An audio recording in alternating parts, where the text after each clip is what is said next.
Thank you. Not yet? Okay. Good evening. I would call this June 9th, 2026 closed session City Council, boy, and I've got feedback, City Council meeting to order. City Clerk, may we please have a roll call? Councilmember Clark, Present. Councilmember Lodge, Councilmember Peterson, Here. Mayor Pro Tem Mills, Here. Here. And I do believe Councilmember Lodge will be joining us by phone in closed session and then also when we come back down to open session. We will now move to public comments. City Clerk, do you have any registered speakers? No, we do not have any. Is there anybody in the audience that wants to make a comment on a closed session item? Seeing none, we will proceed to closed session, and we will be back here at 6 o'clock.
You're on.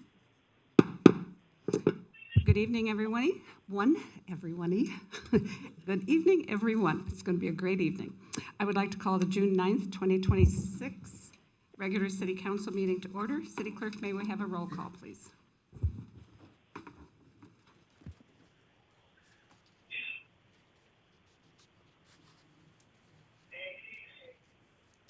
Councilmember Clark, Present. Councilmember Lodge, Here. Councilmember Peterson, Here. Mayor Pro Tem Mills, Here. Mayor Krupa. Here. Mayor, if I may, before we continue, I just would like to announce that Councilmember Lodge is participating remotely under the Just Cause provisions under AB 2449. Councilmember Lodge is appearing remotely due to medical reasons, which requires him to participate remotely. We also have one other item we must enter into the record. Councilmember Lodge, can you disclose if there's Yes. anyone else in the room with you over the age of 18? And if so, your relationship with that person? Yep, the room is empty. Okay, Mayor, we will need a motion and a second to approve Councilmember Lodge's request to participate remotely under the Just Cause provisions under AB 2449. Thank you. I have a motion to, I'll do a motion to approve Tom Lodge on remote. okay, we have a motion and a second. Roll call vote. Clark, Yes. Lodge, Yes. Peterson, Yes. Males, Yes. Krupa. Yes. Thank you. All right, thank you very much.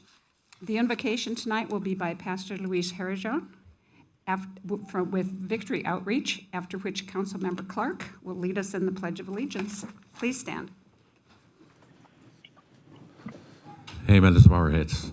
Father, we come before your presence, Lord God, and Lord, we ask for wisdom. Lord, we ask for wisdom, God, that you would help, Lord, our city officials to make the right decisions, Lord. And I pray for each one of them. And I also pray, Lord, for the fire department and the police department, you will continue protecting their lives. And so, Lord, we thank you in the name of Jesus. Amen. Please remove your hats. Place your right hand over your heart.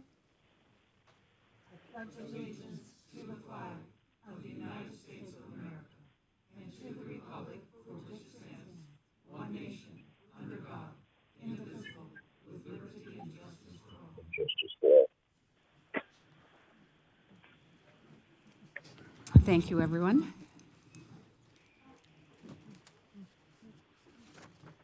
Moving on to the city attorney closed session report.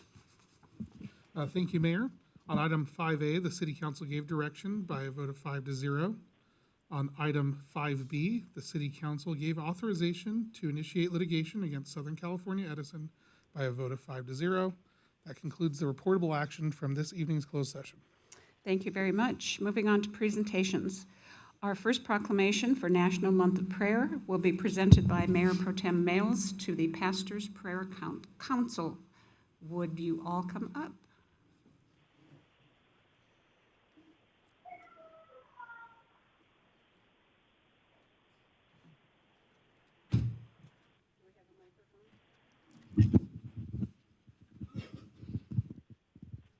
Thank you. Testing. Don Cachet. Gentlemen, right here.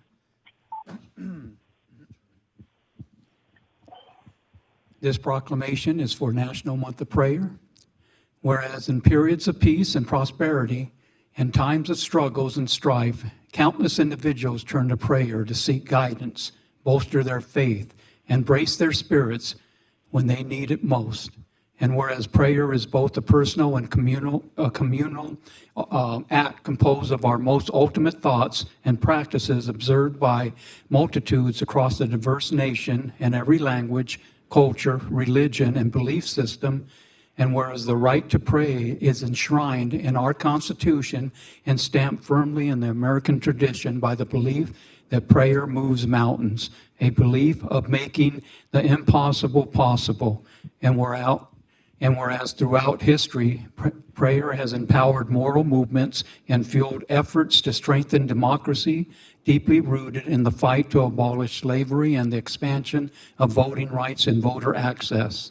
And whereas we will never fully understand how prayer has quietly influenced every aspect of individuals' lives, bringing comfort to service members on the battlefield, grounding the spirits of astronauts in space, guiding the healing hands of medical professionals, tending to our loved ones, and fortifying the faiths of millions of worshipers in every corner of our nation, there is hardly an aspect of American life that is not touched by the silent prayer, supplications to fulfill our hopes and aspirations. Now, therefore, Linda Krupa, Mayor of the City of Hemet, along with the Hemet City Council, hereby proclaim the month of June 2026 as National Month of Prayer, and encourage all residents of the City of Hemet to observe this month, reflecting on the blessings our city has received and the importance of prayer by focusing on prayer and incorporating prayer into their daily lives all month long. Thank you. Thank you, sir. And with us, we have two pastors from our local churches. Oh. All right. Oh, okay. Yeah, hey, thank you. We've got, in the Pastors Prayer Council, we have 18 pastors, and we are the two that were able to make it tonight. One of them's in Cambodia, another one's in, what was it, Arizona, one's in Scotland or Holland or something, yeah. They're all over the place. So we are here, and we want to say thank you very much. God bless. Once again, thank you to the City Council also for this, and that's one of the things. We get together once a week and we pray. We pray for the city, police department, fire department, and for our city. And thank you again for partnering with us. Thank you. Thank you, sir. Thank you for all the prayers. Thank you, sir. Oh, gotta have a picture.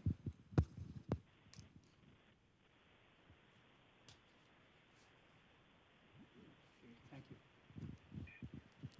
You guys can file a proclamation outside. Our next proclamation is for the U.S. Army's 251st birthday, and it will be presented by Councilmember Peterson to Army veterans of the Hemet Police Department. Come on down, Reyes.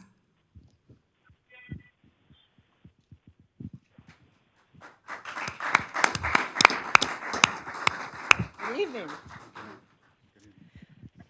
Proclamation for the 251st birthday of the United States Army. Whereas on June 14th, 1775, the Second Continental Congress formed the Continental Army, marking the birth of the United States Army and laying the foundation for our nation's defense and freedom. Whereas for 251 years, the United States Army has stood as a symbol of courage, dedication, and sacrifice, serving with unwavering commitment in nearly every major conflict in American history and protecting the liberties of our citizens and the principles upon which our nation was founded. The Army has distinguished itself as a versatile and resilient force, fighting on the front lines of battle, providing humanitarian aid, and supporting peacekeeping missions around the globe. The Army's core values of loyalty, duty, respect, selfless service, honor, integrity, and personal courage continue to inspire and uphold the highest traditions of military service. And whereas generations of soldiers have served with honor and distinction at home and abroad, ensuring peace, security, and humanitarian assistance across the globe. Whereas we recognize the more than 700,000 soldiers currently serving and commend the commitment of our local veterans, service members, and military families who strengthen our community with their resilience and patriotism. Whereas the 251st anniversary of the United States Army is a historic milestone and an opportunity for all Americans to express our gratitude and appreciation for the service and sacrifice of the men and women of the Army. Signed by Linda Krupa, along with the Hemet City Council, we proclaim the date of June 14th, 2026 as the 251st birthday of the United States Army, and urge all citizens to honor, celebrate, and recognize the courageous men and women of the United States Army for their enduring service to our nation. Thank you, sir. Do you want to open it? Jenny, I'll get a picture. How long were you in?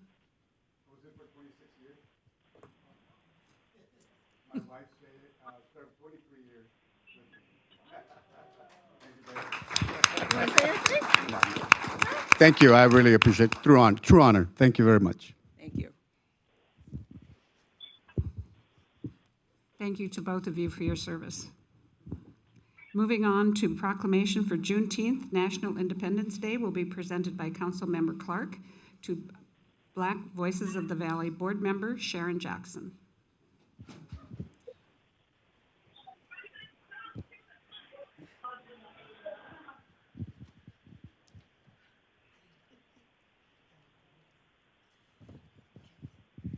So it is a federal holiday, but not all of us get that day off.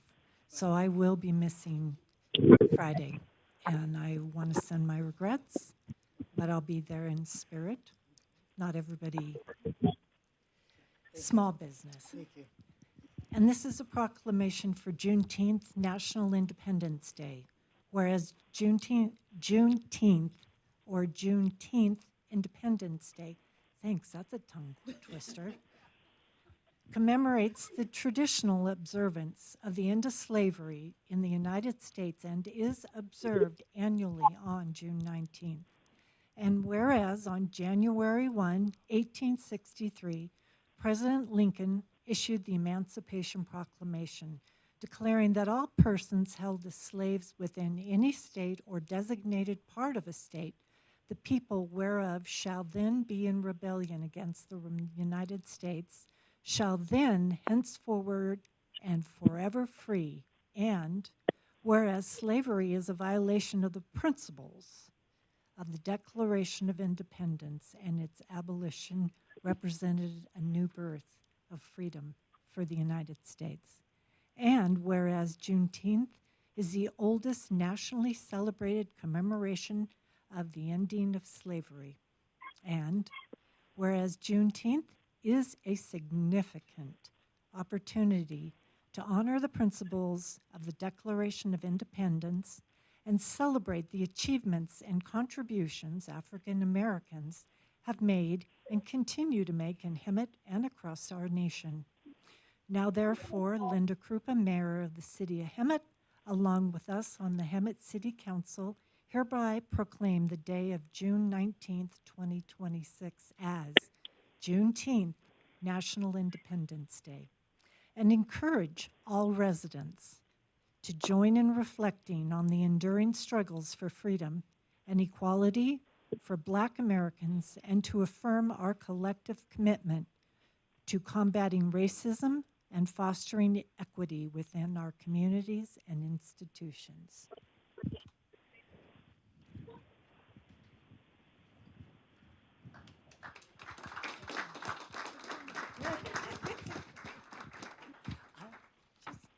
Just tell us where you're at. Tell us. Oh, okay. So thank you very much for this prestigious proclamation. I really appreciate that. I know that, I never was in slavery, but probably my ancestors were. And it's really awesome to be able to live in a country of freedom. So, so it's an honor for me to be part of the Black Voices of the Valley, to represent Black Americans in this city. So we hope and pray that we are making a difference. So thank you so much.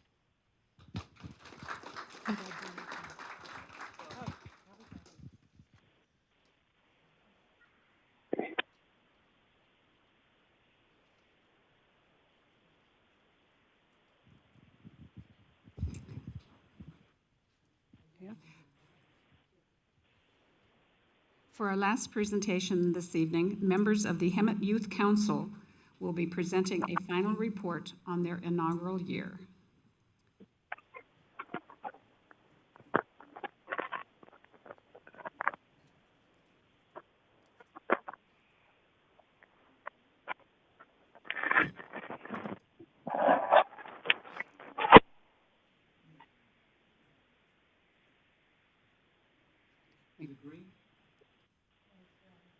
No, but, oh, there we go. Perfect.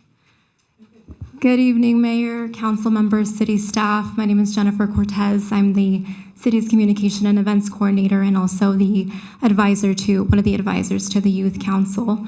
So last year, beginning of 2025, the inaugural Youth Council was established.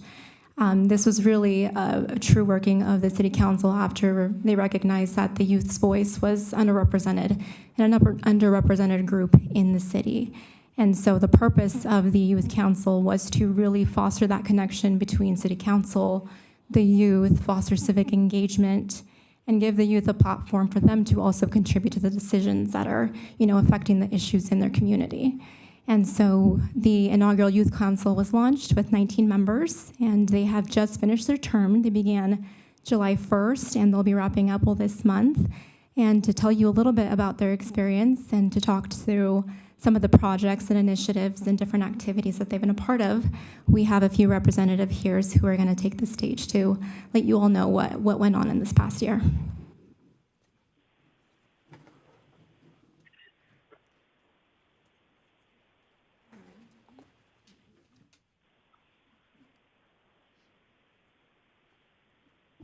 Okay, hi, my name is Eliza Kuna. I was a council member on the Hemet Youth Council, and I want to go over the survey project. As the committee's first completed accomplishment, it was to get the youth's perspective on Hemet and basically what they think about what's going on, and to get really just our youth's perspective on everything. This taught the committee how to work a database website that would help with decision making, and it helped teach the importance of trial and error, especially with the people who are on the ad hoc for the survey. We really learned the logistics and what could and what couldn't be included on a survey, like certain things that had to go through the legal process in order to be able to put out the survey to the youth.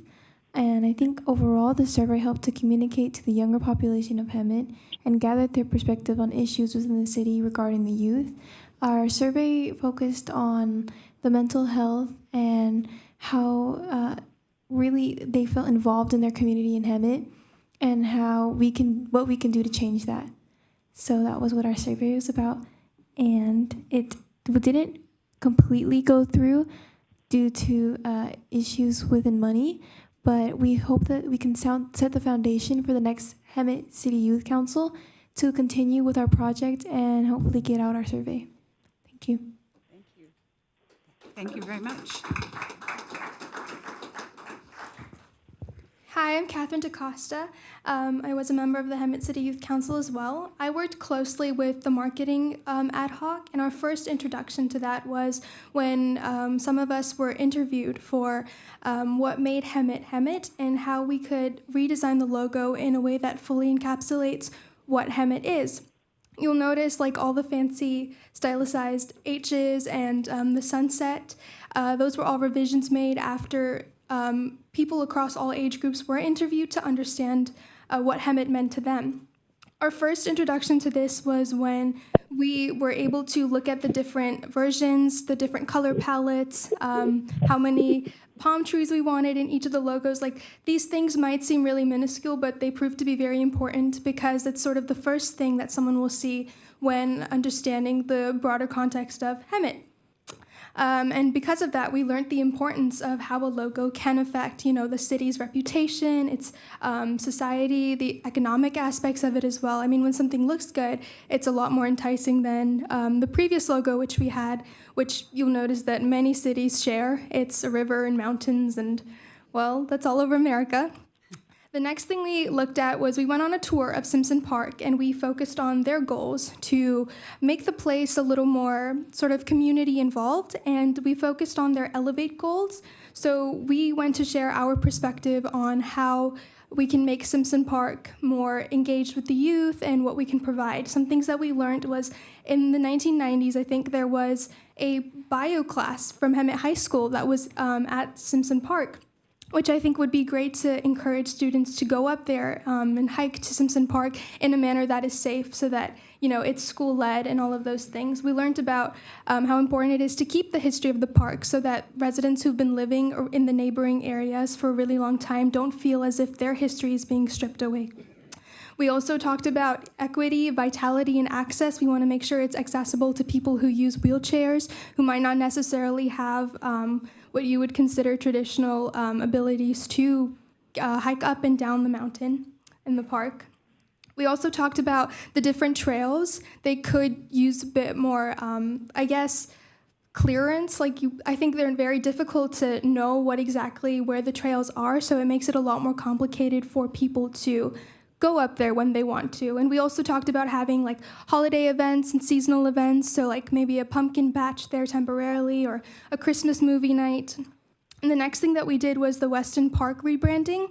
We got to look at all of the different the plans that we had for Weston Park, including the splash pad and the shuffleboard room repurposing. The main concern for us was the population of the homeless people and the parking concerns as well, because we wanted to make sure that this park doesn't just help the people within our generation and the youth, but also all of the people who want to gather within community events that could be held at Weston Park.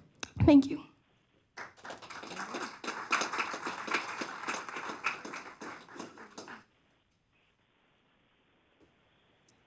Hello, my name is Freya Ewalt, and I was also a member of the Hemet Youth Council. Today, I'm here to present the department tour. So another important experience for the committee was touring several city departments, including the fire department, police department, and public library. These tours gave us a behind-the-scenes look at the challenges each of these departments faces on a daily basis. At the fire department, we learned about the physical demands of the job, the need to respond quickly in emergencies, and the importance of maintaining equipment and readiness at all times. At the police department, we saw how officers balance community and public safety, all while using a variety of tools and showing the programs that they offer. During the library tour, we learned about the history of the building and the librarian's role in managing resources, supporting educational programs, and serving a wide range of community needs. Overall, these experiences helped us better understand both the responsibilities and challenges involved in providing essential public services. Thank you.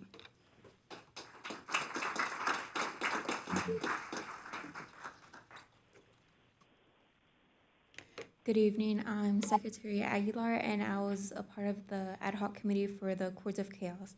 Chords of Chaos was a musical festival that we were supposed to hold at the Ramona Bowl, hosting local high school bands and local vendors, so they have that opportunity of exposure. Our ad hoc committee planned for 6 months, November to April. Everything was in the budget. There were plans for merch, parking, RSVP, and community service offered to high school students for running the events. So it ties everything together. The goal of this event was to engage youth community within local city events and to give other vendors like an opportunity for exposure and just engagement. However, there were some critiques. So if we had better timeline management and resource or responsibility allocation, it would have actually been executed. It failed to be executed due to lack of communication and incentive. Which brings us to our next point, our recommendations. One recommendation that we have was a stricter enforcement of the contract. One issue the committee discussed was attendance, accountability, and the importance of maintaining active participation. To address this, we recommend stricter enforcement of the attendance contract to ensure members remain committed, engaged, and able to contribute effectively to the committee's goals. A key problem that seemed to impact the whole council was attendance and mandatory meetings. So having a smaller committee would incentivize members to understand the gravity of their roles and the responsibilities that come with it. So it would help them outline their responsibilities and really showcase that they're capable. We we also noticed that we were receiving a lot of information, which we realized is a privilege, but we didn't have as many opportunities to apply them. We had the economic development, like the economic departments, as well as the IT departments come and share what they do and how they serve the city, but we didn't really have much of an opportunity to really apply all that they've taught us. So, even if that's like a mock assignment after the talk, I felt like there wasn't much offered to us for us to actually contribute to, rather than, just to receive all the information. Okay. Going on to communications, we witnessed a problem within finding out how things work between a council, as it was a lot of our first times being on a council. We ran into problems with the Brown Act and communicating with one another, especially on smaller ad hocs. We realized that we would try to talk to one person and then we couldn't talk to another, and it would be hard to reach out, and that's where a big problem went with communication. Alongside the ad hocs, a lot of people did struggle with signing up for ad hoc, not knowing what they would need to do for it or how much participation they would really need, how much time they would need to put into ad hoc to help it get through. And also a lot of people just signed up for it without knowing what it was and then forgetting about it later. So I think a big lack of communication really was bad for the ad hocs, because I think if we were able to communicate more on what certain things were, like the Brown Act, or really what an ad hoc does and what you need to have to be able to be in one and what kind of work you need to put into when you're in one, was a really big issue within communication. And the last recommendation we have has to do with the relevance of the issues that, we were notified about or dealt with. I think it's a very gentle topic, but currently the political climate of our country is very unstable. And because of that, I think, the closest people we can reach out to is our city council. And I guess that transcends down the hierarchy as well to the Hemet Youth Council. And I think there was a lot more that we had to say, but we weren't really given a space to sort of communicate about that. So I think where I'm coming from with this is just, we want more opportunities to really make a change, because that's ultimately what this is for. And it's amazing that you guys know we're capable of that. So just a little bit on that. And then lastly, these are some photos from all of our ventures over this year. As you can see, we have the Simpson and Weston Park rebranding. Simpson Park was actually one of the first times that we actually gathered together as a group and got to know each other. And I think that's from one of our first meetings at the bottom. We have our department tours, which were really fun. We learned a lot from them, and our concert planning. And that concludes the whole meeting. We really appreciate this opportunity for the youth to be able to express their concerns and take action on it. It really allows us to recognize the power that we have amongst our peers and in our community. Thank you. Thank you very much.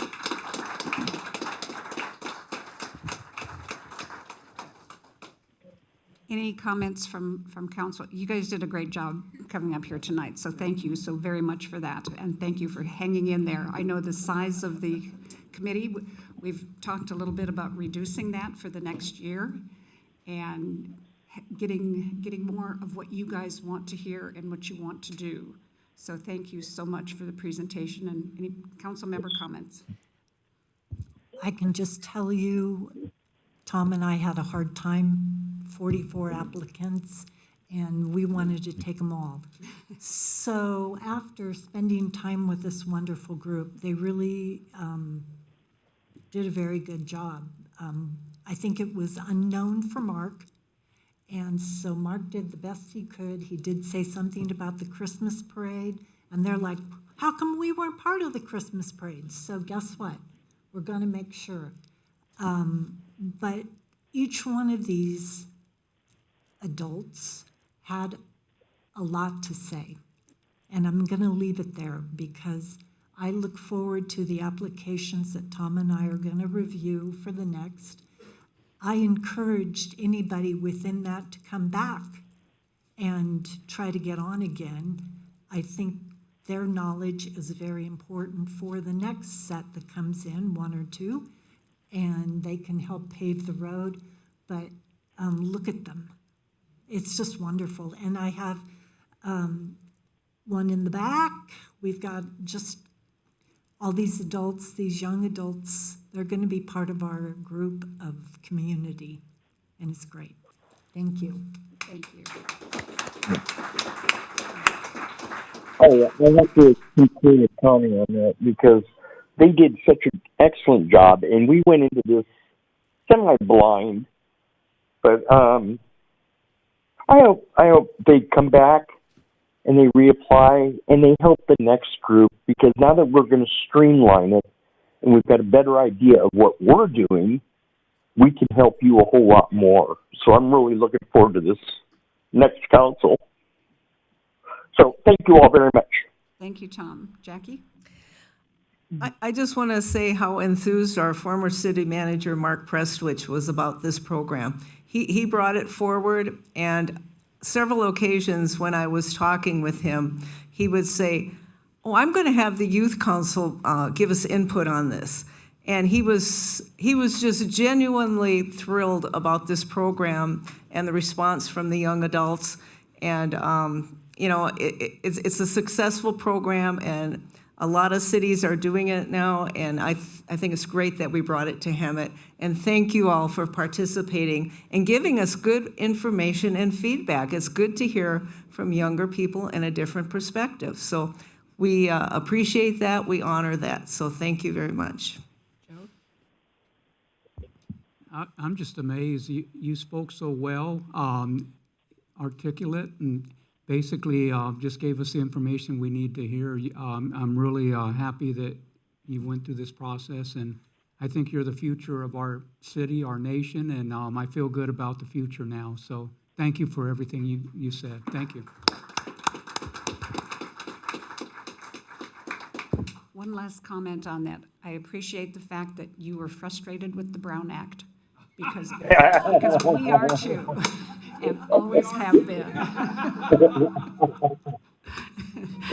So, thank you. Okay.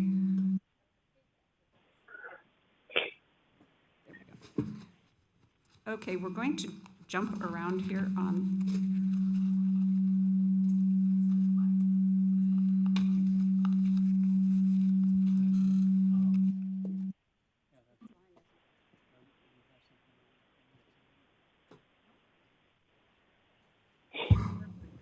Okay, we'll try this again. It just doesn't like me. Okay, let's try it over here. Is this on? Okay. We're going to do public comment on non-agenda items before we go into the public hearing, because we have 4 or 5 public hearings and it may take a while. So do we have any registered speakers for comments not listed on the agenda but within the jurisdiction of this body? Yes, we do, Mayor. Our first speaker this evening is Sonia Lamas, followed by Marianne Deroux.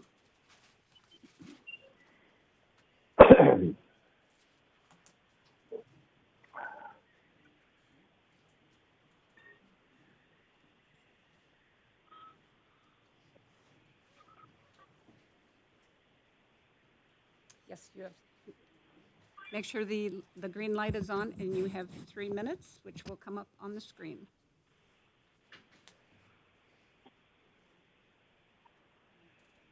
It's not on.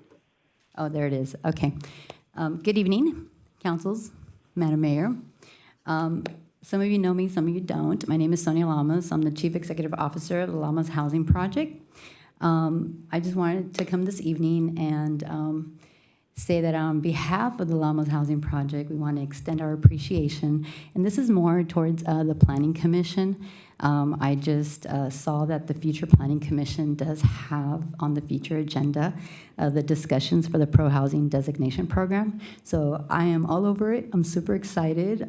This is supported through the California Home and, of course, the Housing Community Development.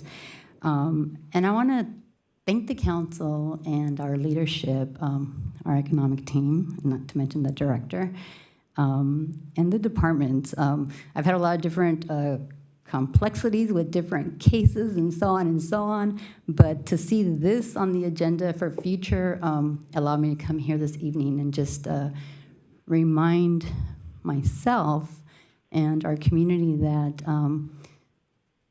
the challenges that we've had from, like, let's say 2018 to today in the housing measures and the yays and the nays and all of the above, I think it's pretty amazing to see our city and the city leaders just kind of have that 360 turnaround in favor of, right, to continue to increase housing security for our families.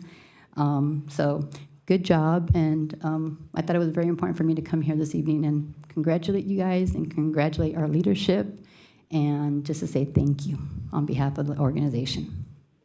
And that's all. Oh, and congratulations to all the youth. I'm really impressed with that. I'm also a product of the City of Los Angeles as a Youth Service Academy student as well, and that's where our junior YSA comes in. But to see this happening in our backyard is it's pretty amazing to see. I can't wait for Alondra to jump on board. So thank you. Thank you, Sonia. Marianne?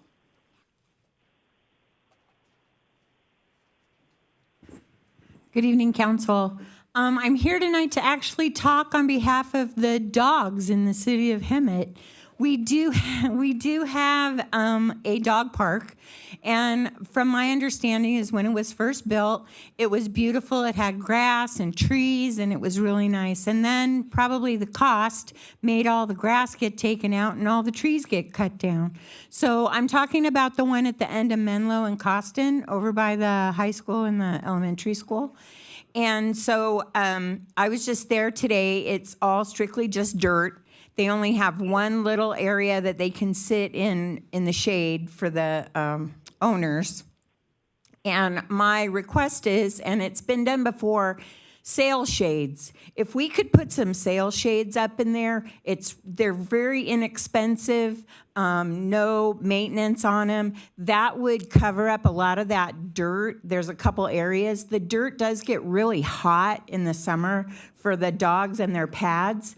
Also, too, there is or the people that I spoke with that utilize it on a regular basis, there's no trash bags in the cans where they're supposed to deposit for their dogs. So the guys have to come in when they do clean, and they're not sure when, because sometimes those cans aren't very big and they're full, and then there is nowhere to put it. Also, too, they're not supplied with bags on a regular basis. So when I was there, obviously that is part of the owner to bring bags. However, their saying is always, "Oh, I didn't know he was going to go." Well, that was the whole point of bringing him here, right? But but if we could supply bags, so they are there, so they really don't have a reason not to, that would be awesome too. I know the city is on a money crunch right now. However, this is something that could be resolved and would be really nice for the community, since it is surrounded by a very nice neighborhood.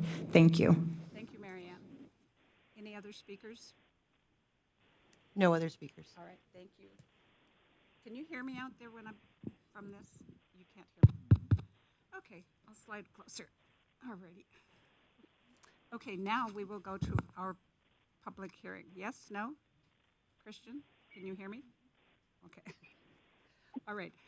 City Clerk, would you please read the instructions for the public hearing? The City Council's procedures for public hearing will be as follows. Staff will provide a report and a clarification of items presented. The public hearing will be open for comments for those in favor of or in opposition to the item, followed by rebuttal to any comments made.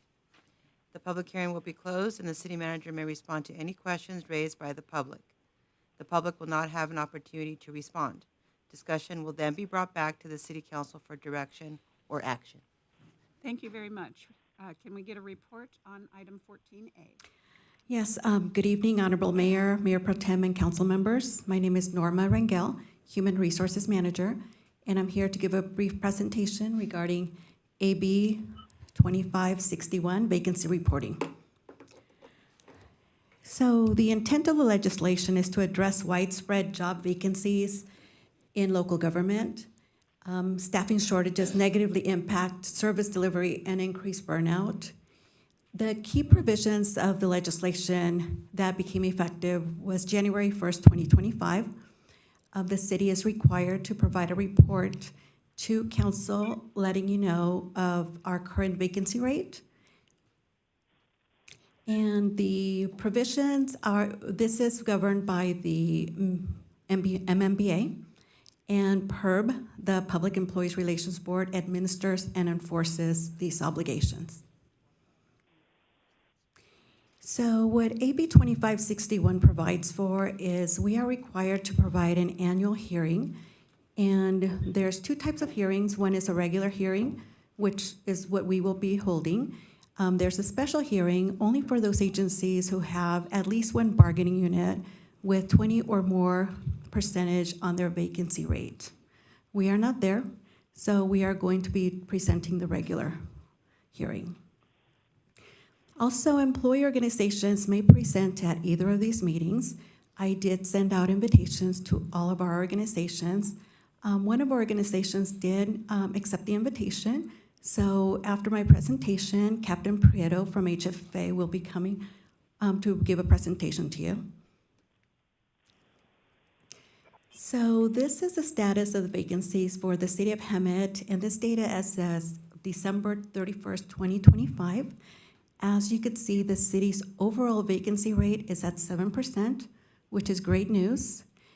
In the published agenda, there was a typo. It indicated 8%. That has been corrected, so there will be updated with a new presentation. The list here provides all the different bargaining units or groups and the current vacancy rate for each. So part of the legislation provides that we must indicate what recruitment efforts we are taking to make sure that we continue having an adequate vacancy rate. So as far as citywide, we are providing the job postings in professional organizations, and we are increasing our presence in social media for our postings. Specifically for the police department, they are continuing their recruitment efforts similar to what they provided in last year's presentation. So I will highlight some of these, which include continuing the recruitment and referral bonuses. And they are continuing to update their recruitment materials and be available to applicants, and they are also expediting their recruitment process.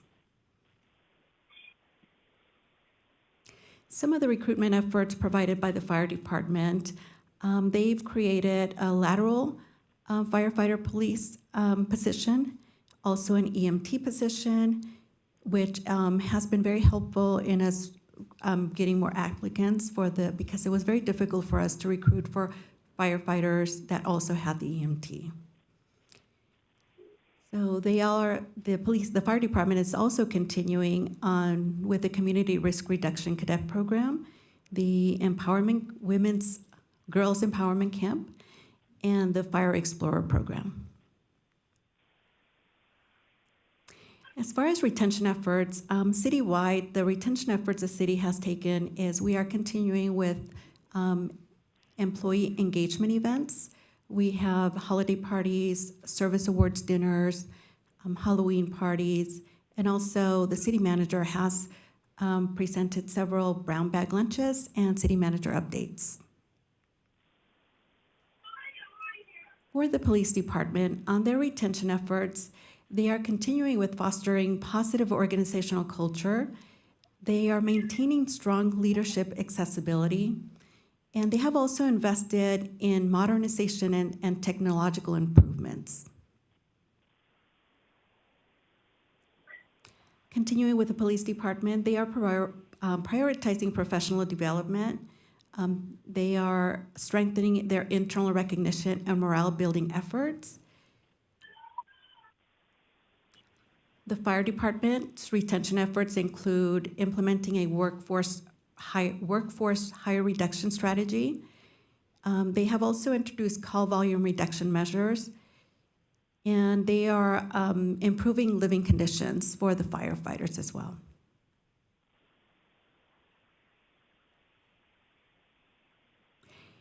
Now, at this point, I'd like to introduce Captain Prieto. He will be giving a presentation on behalf of HFFA.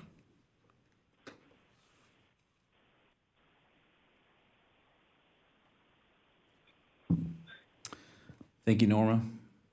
My name is Dave Prieto, and I'm the president of the Hemet Firefighters Association, 23-year Hemet firefighter, and the last 13 as a fire captain. So thank you, council, mayor, and city manager for giving me the opportunity to come up here and share some information with you. I'm very proud to represent the men and women of the Hemet Fire Department. Firefighters in Hemet are honored to serve the community and show up to work each and every day knowing that they are there likely to experience risks to protect life, environment, and property. I'm very thankful for this discussion on vacancies today because I think its impact is important for everybody to understand. The vacancies on our fire department as demand for service continues to increase is heavy on our members on a personal level. As a bit of context, in 2025, we had nearly 20,000 calls for service across our 5 fire stations. Since 2018, we've experienced a 17.5% increase in annual call volume. For further context, our neighbors in Murrieta have a very similarly sized fire department to ours here in Hemet. Same number of stations, approximately the same staffing. However, we experience 63% more calls annually with a $2.5 million less budget. The result is our firefighters run 68% more calls per firefighter than Murrieta does. These simple data points really strengthen your position, our Hemet City Council, to stand firm on Hemet Fire's current daily staffing model of 20 personnel per day, which includes a battalion chief each and every day. One of the unique things about the Hemet Fire Department is that when someone is out for the day, that position needs to be filled by somebody else. Our fire engines leave the stations with 3 firefighters many times a day, every day. So when there's a vacancy or someone needs off, that seat is often filled by someone on overtime. Inevitably, there are times where expenses on overtime are highlighted by some, but it is rare that the root cause of significant overtime, like vacancies, are brought to light in the same conversation. Calls today are more violent and more frequent than they were a decade ago. Whether responding to an EMS call or a structure fire in the city, or being called to a large incident in the region, we stand ready each and every day to serve the community. But these risks have a toll on the health and safety of our members. As noted in the presentation, we have currently 55 personnel, and we're budgeted for 62. When our members are called to work, overtime means that a 48-hour shift has the potential to become a 72 or a 96-hour shift. Additionally, a fair amount of overtime shifts are mandatory and not voluntary, which is necessary to maintain staffing at all 5 fire stations to meet the demands set forth by the residents and visitors to Hemet. Long shifts at busy fire stations put a strain on our bodies and also put strain on our families, as we're not home to be with our spouses or take our kids to various activities. We deeply, and I want to really drive this point home, appreciate the work that the city and our fire department leaders have done to make sure we have the tools we need to be successful. The work the city is doing that is outlined on slide 7 of the presentation is critical to our ongoing recruitment and retention efforts. And I really want to acknowledge Norma and her staff for doing such a great job on the detail in that presentation. So while we're making progress, we cannot hit the pause button on our efforts to minimize vacancies. Reducing vacancies and ensuring we have a strongly staffed fire department reduces the strain on our members and ensures the city has resources available should a disaster strike during an all-hands-on-deck incident. At the end of the day, I believe we all want the same thing. We want the residents of Hemet to have the safest and best city possible, and I firmly believe that discussions like this that are facilitated by AB 2561 are important so we are all communicating and working together toward our shared goals. Thank you very much. I appreciate the chance to be up here and talk to you. Thank you. Okay, at this time, I would like to respectfully request that council open up the public hearing. Thank you very much. I will now open the public hearing. City Clerk, are there any registered speakers, either for or against? No registered speakers, Mayor. All righty, I will now close the public hearing. Bring it back to council for discussion or deliberations. Do you Does anyone have any comments? No, I don't. Okay, go ahead, Tom. I said, no, I don't at this time. I'd like to know how many of these 24 vacancies are currently frozen and not being actively recruited. Are they all frozen now? And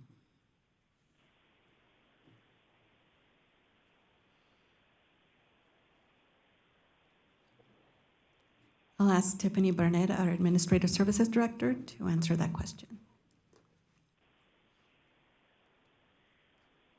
Good evening. The only fire personnel at this point in time that is frozen is the recently vacated deputy fire chief. All other positions are but it open. totals to 24 frozen, right? Or how many? No. No. How many? No, total? none. There's 0 in fire, except for the one deputy fire chief. Okay. And we're bringing on a new fire chief also? Yeah, that's the hope. That's the hope. Okay. Any other questions or comments? Okay, I will entertain a motion. I'll make a motion to file the report status of city vacancy and recruitment and retention efforts pursuant to the Assembly Bill 2561. And a second? I'll second it. Tom? Okay. May we have a roll call, please? Councilmember Clark? Yes. Councilmember Lodge? Yes. Councilmember Peterson? Yes. Mayor Pro Tem Males? Yes. Mayor Krupa? Yes. Thank you for that. We will move on to our next public hearing, item 14B. Can we get a presentation from staff on this item, please?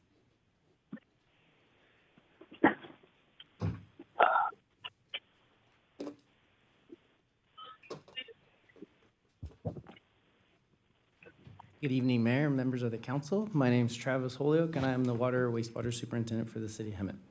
Tonight, I'll be presenting the 2025 Urban Water Management Plan and Water Shortage Contingency Plan.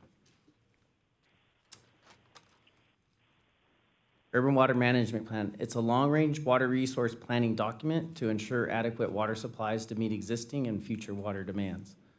Urban water suppliers is defined as a supplier either publicly or privately owned, providing water to more than 3,000 customers or supplying more than 3,000 acre-feet of water annually. Urban water suppliers is required to update its urban water management plan every 5 years. Components of the urban water management plan: water use and supply characterization, water service reliability and drought risk assessments, SB X7-7 baseline and targets, water shortage contingency plan, and demand management measures. Key findings of the urban water management plan: water use and supply characterization. City primarily relies on groundwater from the San Jacinto Basin. Imported and or wheeled water is provided through Eastern Municipal Water District. Water resources are managed and reliable. EMWD and the Hemet San Jacinto Water Master. The city has flexibility to manage supply sources under drought conditions. Water service reliability and drought risk assessments. The city's water supplies are reliable in meeting demand during existing and projected normal single, dry, and 5 consecutive year drought periods through 2050. Annual assessments due beginning on July 1st, 2022. Review of the city's current water demands, provides information regarding potential shortages, supply responses, actions, and communications.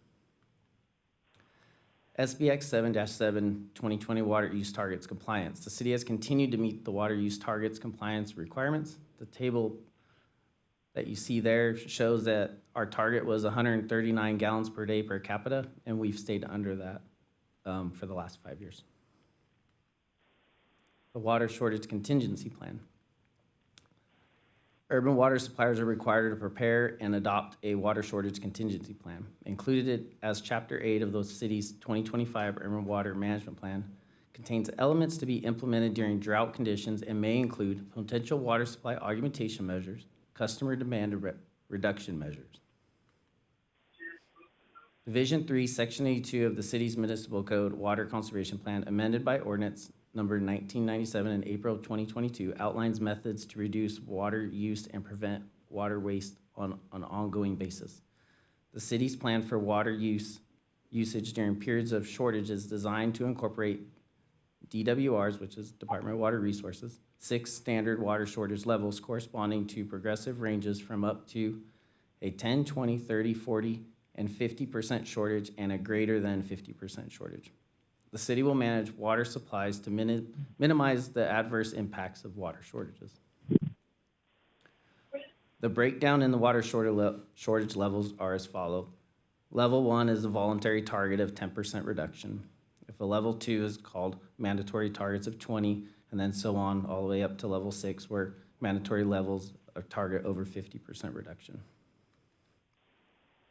It incorporates existing demand management measures, existing emergency response plans, existing seismic risk assessments, and mitigation plans. The conclusion, the city will be able to meet the water demands under drought conditions using existing water supplies coupled with customer demand reduction measures. Urban Water Management Plan conclusions. Compliant with 2020 water use targets goal pursuant to SBX 7-7, water supplies are reliable in meeting demands during existing and projected normal, single, dry, and 5 consecutive year drought periods through 2050. With its current demand management measures, the city anticipates having sufficient water supplies to meet population growth estimated by Southern California Association of Governments.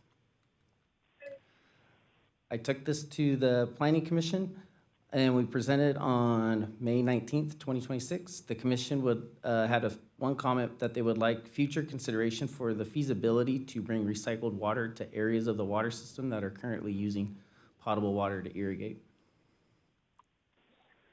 Urban Water Management Plan and Water Shortage Contingency Plan notifications. The city sent out the required 60-day notifications to surrounding cities and agencies for the preparation of the Urban Water Management Plan and Water Shortage Contingency Plan. Public hearing notices were sent out to surrounding cities, agencies, along with the required newspaper posting for the Urban Water Management Plan and Water Shortage Contingency Plan. Here are the postings that we sent out. To the right is the letter that went out to all of the local governments and water agencies. And also with that, I would like to give a big thanks to Eric Bunke and Holly Buchanan at the Yard for helping me get this 1,900-page document done. And with that, I'll... Thank you very much for the presentation. And with that, I will open the public hearing. Do we have any registered speakers on this item? No registered speakers. Is there anyone in the audience that wants to comment on this item? Seeing none, I will close the public hearing and bring it back to council for discussion and comments. Connie? First of all, Travis, good job. That was awesome, and to see it done in-house, you did a great job, and all your cohorts that helped you, kudos. I cannot tell you how very happy I am to see that. I'd have just one question. The trichloropropane, that was the system we approved that was the many layers of filters. Yeah, so it's TCP 123 is the abbreviation for it. And you got, council approved it as part of CIP 5717, which is the well 15 and 16 GAC, which is granulated activated carbon treatment system. That will treat those 2 wells to remove that. Good. Well, again, thank you, and you saved us money, and awesome job. Thank you. Okay. Other questions? I don't have a have question. Oh, go ahead, Tom. Okay, thank you. I read, and that's a damn long report, and I really read most of it. But on page 54, table 4-6, on the real water loss per unit per day, is that in gallons, acre feet? What is that? Can you fit page 54? Yes. Page 54, table 4-6, progress towards the loss standard.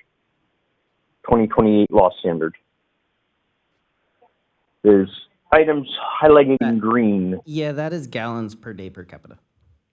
Okay, that's what I thought. I just wanted to make sure on that one. All right, perfect. That's all I had besides fantastic report. Really commend your staff on that one. You're going to get compliments from all of us because when I was reading this too, I was like, this is a really detailed report.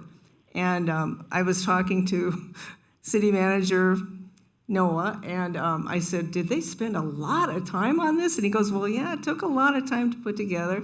You know, there's a few standard things in there, but if it's over 1,900 pages long, and some of it is an explanation, but there's a lot of data that was collected for this, and I think you guys did a really good job on it too. And it was easy to read. It was long, but it was easy to read, so thank you. Yes. Joe? I just want to commend you also on the report. Bringing it in-house was great. I'm tired of spending money, getting third-party people in here, so that was great. My only question is, because I live in Seven Hills, what's happening with the well in Seven Hills and Mary Henley Park? So that is exactly what Councilmember. I thought she. Yeah, that's well 16, and then the well at Mary Henley is well 15. So the pipeline that you guys probably saw go in before engineering paved Kirby, that pipeline is going to bring that water from that well over to the treatment plant.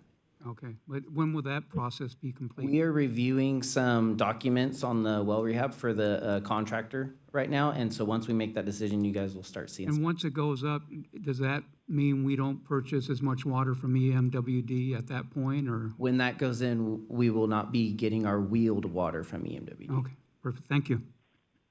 Okay. Just a couple comments. I really like the title of your report, Flowing Forward. What could be better than water, right? Flowing forward. But I do have a question. On the slide that talked about the percentage reduction of 10% and on all the way up to 50% consumption. This one? Yes. How do you track that? Is it overall consumption per well or per household? So this is when you see these levels come in, and actually I got the next presentation coming up for water conservation after this. When these levels are called, this is actually called by the State Water Board, which the governor enacts. So I will have to come back anyways when these levels come for level 2, level 3, and for council to adopt those changes. That is a reduction that we have to push on to the customers to reduce. And so in the water conservation plan, these are broken down into what those requirements will be. So a reduction of irrigation per days, or, so on and so forth. And obviously the higher you get, the more tighter the belt gets.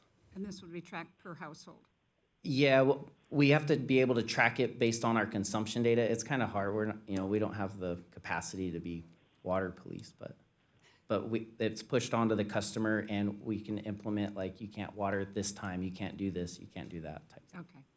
Thank you very much. And yes, good presentation. So bringing this back to council, if no further questions or comments, can I have a motion to approve this item? I will make a motion to approve the resolution adopting the 2025 Urban Water Management Plan and the Water Shortage Contingency Plan pursuant to California Water Code Sections 10610 through 10656 and Section 10608. I'll second. There's a second. Could we please have a roll call? Councilmember Clark? Yes. Councilmember Lodge? Yes. Councilmember Peterson? Yes. Mayor Pro Tem Males? Yes. Mayor Krupa? Yes. All right, moving on to item 14C. We'll have our next presentation. Go right ahead, Travis.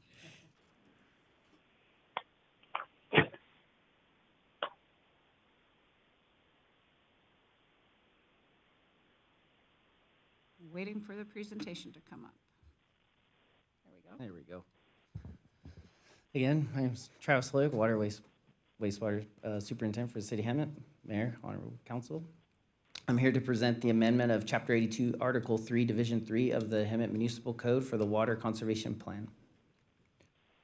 A little bit of background. The city of Hemet owns and operates a water production and distribution system that provides potable drinking water to customers throughout its service area. The city of Hemet has over 9,000 water customer accounts and serves a population over 30,000.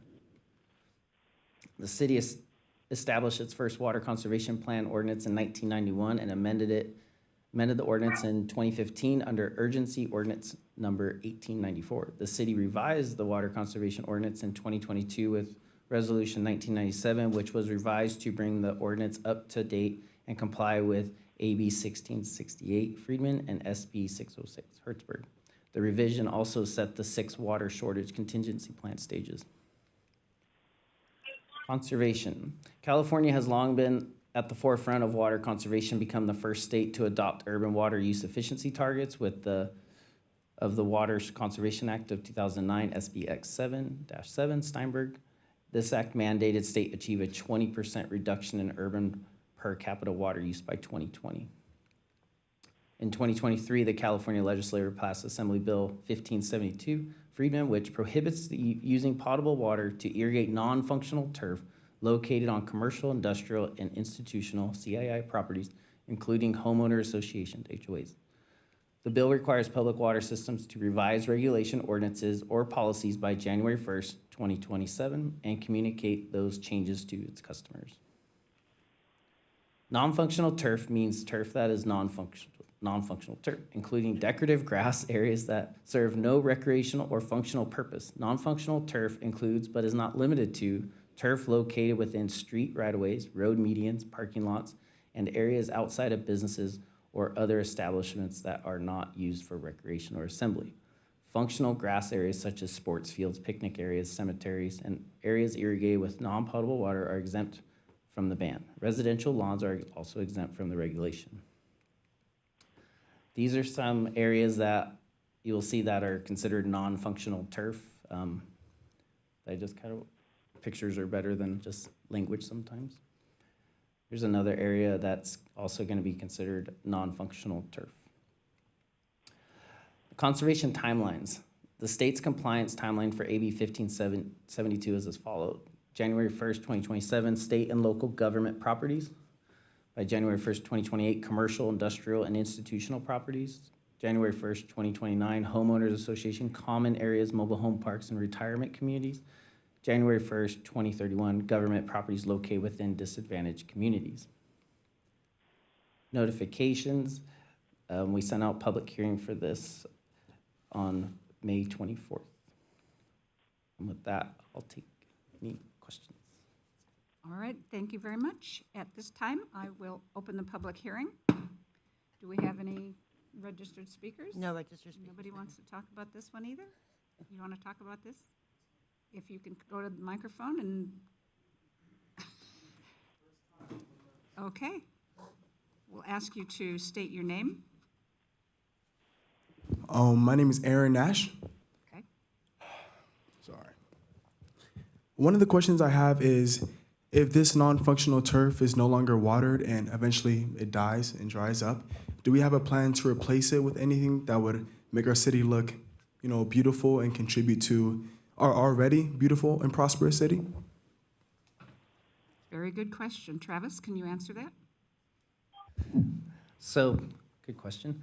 So with that, we offer rebates for turf removals. And so on our city's website, there's a link that will take you to those rebates for turf removals. It'll then take you, because we partnered with EMWD, which is also a partner with MWD, you apply through their portal.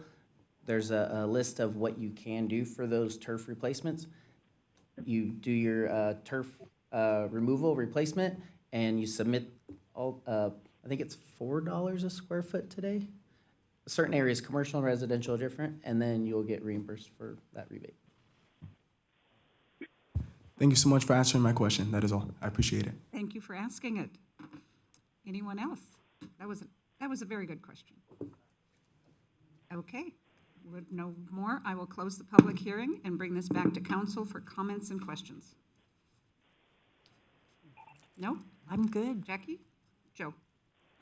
Quick question.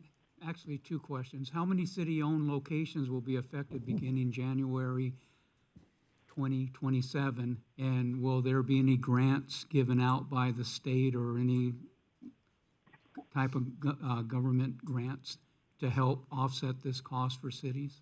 So I don't not have that exact number of city properties that we have that are considered, that fall under this non-functional turf. If there's areas, there's a few exemptions. If there's areas where there's grass there, but it's also being used to irrigate the trees and stuff, that's also considered, it could be exempt. As far as government properties, as far as our LLMD lighting landscape districts and stuff like that, I don't have the exact number, but I'm sure we can get that for you. And who enforces this? Will it So- be- will it be county or? And the state's putting it on the water agencies, and so if it has its own meter and you're irrigating it, they basically, and it's a dedicated irrigation meter, they're giving the water agencies the authority to just shut the water off. Okay, thank you. Tom? No, I'm good. Okay. I do have a question, and it kind of goes along with the question the young man asked and also what Joe commented on the non-functional city areas. What do we plan to do after we take out the grass? So, engineering and Noah might be able to help me with this one, but I believe we are working on applying for these rebates because since, like I said, we're partnered with EMWD and MWD, they are offering a higher rate for these landscape areas for government properties. So I believe they are looking to remove the turf and put in the drought tolerant landscape that is acceptable per their plan. That's the area across from City Hall that we did for Hemet Beautiful. I believe that was one of those that they applied for. Something to consider, especially in the street right-of-ways where you've got a narrower thing, is to maybe look at drought-tolerant ground cover that is green. I mean, brown is not pretty, in my estimation, at least. You're pretty. I do know one of the things that they do not allow in the rebates for the turf removal is the artificial grass. That is not one. And that- that's okay, because that looks like artificial grass. But some of the ground cover is really very attractive, and definitely uses less water, and I think it adds to the scenic grandeur of our streets. Any other comments or questions? Okay. Yes, I'm sorry, but some of the stuff that they put in, like on the medium for palm, and I agree with you, is colorful and it's drought resistant, but some of the brown plants just look brown. And so I understand going with the more colorful plants that are drought resistant. Thank you, Tom. No, that's all. Okay. Seeing and hearing no more comments or questions, bring this back for a motion. I'll do a motion to adopt the resolution. Do I have to read the whole thing? No? I'll go ahead. I'll go ahead and read that into the record once we. Oh, thank you. Do the motion in a second. And authorize the city manager to approve the annual water supply and demand assessment each year. Good job. I'll second. Okay, we have a motion and a second. Could we have a roll call? Before the roll call, I'll read the title into the record. Ordinance number 2077, an ordinance of the City Council of the City of Hemet, California, amending Division 3 Water Conservation Plan of Chapter 82, Article 3 of the city's municipal code to implement state requirements for non-functional turf irrigation. Councilmember Clark? Yes. Councilmember Lodge? Yes. Councilmember Peterson? Yes. Mayor Pro Tem Males? Yes. Mayor Krupa? Yes. All right, that passes unanimously, and we'll move on to, which one? 14D, adoption of updated user and regulatory fees. This has been brought back from the last council meeting because we had several questions. Good evening, Council. Tiffany Barnett, Administrative Services Director, and tonight we are continuing a couple of public hearings. The first one is going to be our comprehensive user fee study. First, I would like to bring up our fire department, Fire Chief Phillips. He is going to explain the breakdown of the fire prevention fees to you. Thank you, Tiffany. Madam Mayor, members of the council, I'm Cameron Phillips, Interim Fire Chief, and I'm here to bring forth a few slides to clarify some of the fee structure relative to fire prevention and permitting that we discussed on our last council meeting a couple weeks ago. The general purpose of this fee structure change was to be user-friendly for our target audience, which is the public and city staff. We eliminated duplication and confusion within the charting. We made it small business friendly, and I'll explain that in a minute. And we wanted to make it accurate to the staff effort versus the jobs that they were presented. And I'll talk about that in a minute. What I mean by that is the staff going out to do certain aspects of certain permitting and certain inspections didn't match the work that was done. So we were literally undercharging what should have been charged equal to staff time. What we have here is just some example costs that we talked about last meeting, some questions on. Our annual business inspections, which is our probably the lion's share of the work that we do in building inspection, fire inspections, and the current and new cost structures on that, at $210. Was direction to not include an administrative fee on that, so it's strictly the $210 without the $105. We have state mandated apartments. It isn't just apartments, it's motels and hotels as well. The current fee is $329 and the new fee is $315. And our fire prevention hourly rate is going from $199 to $210.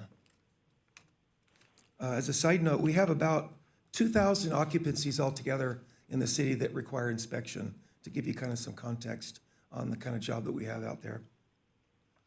Our next slide is fees changes to state mandated. These are apartments, hotels, motels. The prior system was based on the number of buildings. However, a building can contain 4 units or 14 units or 20 units. So what we did is we broke it down to strictly unit number, and that what that did is it brought a lower cost factor to the owners. And then when we get to the higher units, the 200 plus units at the bottom of that chart, it was a more accurate reflection of the time that our inspectors spent out in these very large complexes. Sometimes an hour or 2 hours or 3 hours out there wandering around looking at all the different buildings. Again, these are state mandated buildings. Our next chart is commercial buildings, fire sprinkler inspection fees. And this is another one where we were able to break it apart a little bit, and instead it was so clumped together in large numbers, we broke it down into smaller numbers to make it more fair for, think pizza restaurant, pizza store, and he wanted to move one wall 10 feet, and he had to put up 3 more sprinkler heads. Well, under the old fee, they were charged $593 for 100 sprinkler heads if they only moved 3. So what we did is we broke it down into smaller numbers. So as an example, somebody that has to put up 3 new heads on the top line of this chart, it's 1 to 20 heads, approximately 2 hours. The new fee is $420. The prior fee was $593. So for the small business, they're getting a little bit of a break on that. And then on the flip side, greater than 101 sprinklers, you see the hours and the costs and what we were charging prior to that. So it's a more accurate reflection of the kind of work that's going on out there.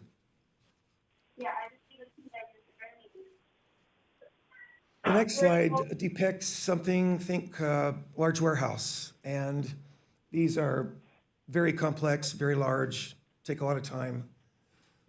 This pricing that you see is actually a combination of plan check that is done first and inspections after. And those are $1,260 each. But on this chart, I've combined them. So anything between $500 and $1 million 500,000 and 1 million square footage of a building, the new fee is $25.20, and the current fee is $460.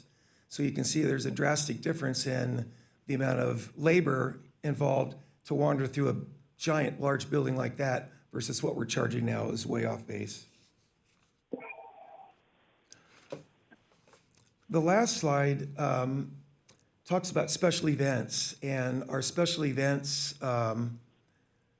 the charge to the vendor is $480. It's $210 an hour. It's a 4-hour minimum. And the reason it's a 4-hour minimum is that's part of the MOU. That's part of our staff negotiated MOUs. They get a 4-hour minimum. They might only spend an hour or two out there looking at a special event prior to its start to make sure everything is fire safe. But that's what we're charging right now. This particular area is something we might want to look at down the road to make it a little bit different. But again, we can't open up contracts and change all that stuff right now. So it's set at $480. And that concludes the questions I think most of the council members had my last visit up here. Unless there's any other questions now, I'd be more than happy to answer. Any other questions for the chief? No, not me. Okay. Thank you for that explanation. Appreciate that. You're welcome. I really like the fact that it's divided out. concise, yep. It's very concise, way better. Okay. Tiffany? Next, I'd like to invite Dave Schroeder from ClearSource. He is going to kind of do a recapture, refresh of what we had discussed. And then after that, if you have any questions, he is available, and then we can open a public hearing. Thank you. Good evening, Mayor and members of the City Council. Good to see you again. So tonight I'm going to just go through a very brief presentation, and this is just going to recap where we left off at the prior meeting and then discuss some of the adjustments that were made to a few of the fees since that meeting resulted in some reductions to certain fees. So on May 26th, City Council received a presentation reviewing the outcomes and recommendations from the recently completed user and regulatory fee study. Following that presentation, Council opened a public hearing to receive public comment, to ask questions and provide its feedback to staff.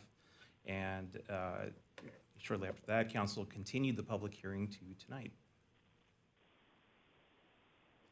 So since that initial meeting on the 26th, staff had an opportunity to go back and consider some of the feedback provided by council. They reviewed each of the fees and underlying data that supported the cost of service and proposal of those fees. And they made a few adjustments in certain sections. One of those sections was with business licenses.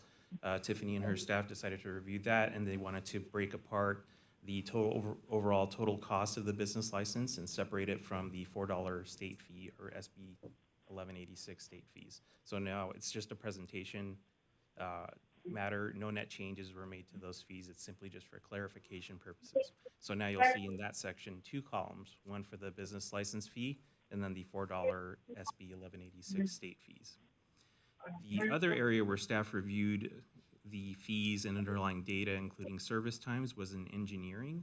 And following that review, they decided to adjust a total of 47 of the fees. If you recall, that section has, I think, about 220 fees or so. In reviewing that full schedule of engineering fees, they decided to make adjustments to 47 of them. One of those adjustments was an upward increase to a deposit, and that was for geotechnical report review. And then for 46 other categories, they reviewed the service times involved with those and decided to make some adjustments down where they felt they were a bit high. So that resulted in a reduction of the initial proposed fees that were provided to council for those engineering fees.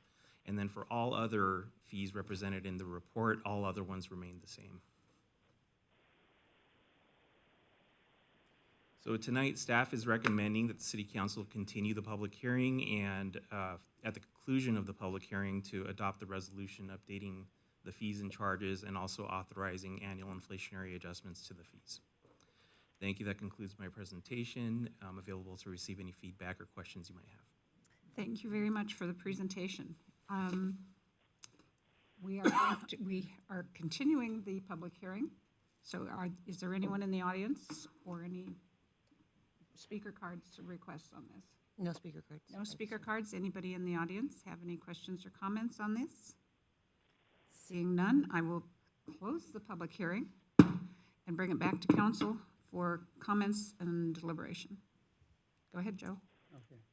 Of the projected 380,000 in fees, how much of that is residents and how much is commercial? Ooh, that's a difficult question to answer. I was ready for your question from the last meeting. Yeah. I think that would be something we would have to prepare an analysis on, just to Okay. see. So you didn't break it down to see which? We don't necessarily break it down at that level. We do break it down by department. So for instance, in building, we're projecting an increase in revenue of about 28,000 there. The department, I think, where we see the most potential movement is going to be engineering, and that's about 240,000 in additional revenue. Okay. Enlighten me on the question I asked last time. That was the question. You were asking, hey, where is that money coming from? That, Yeah. that 380,000 or so. Oh, I got you, okay. Yeah.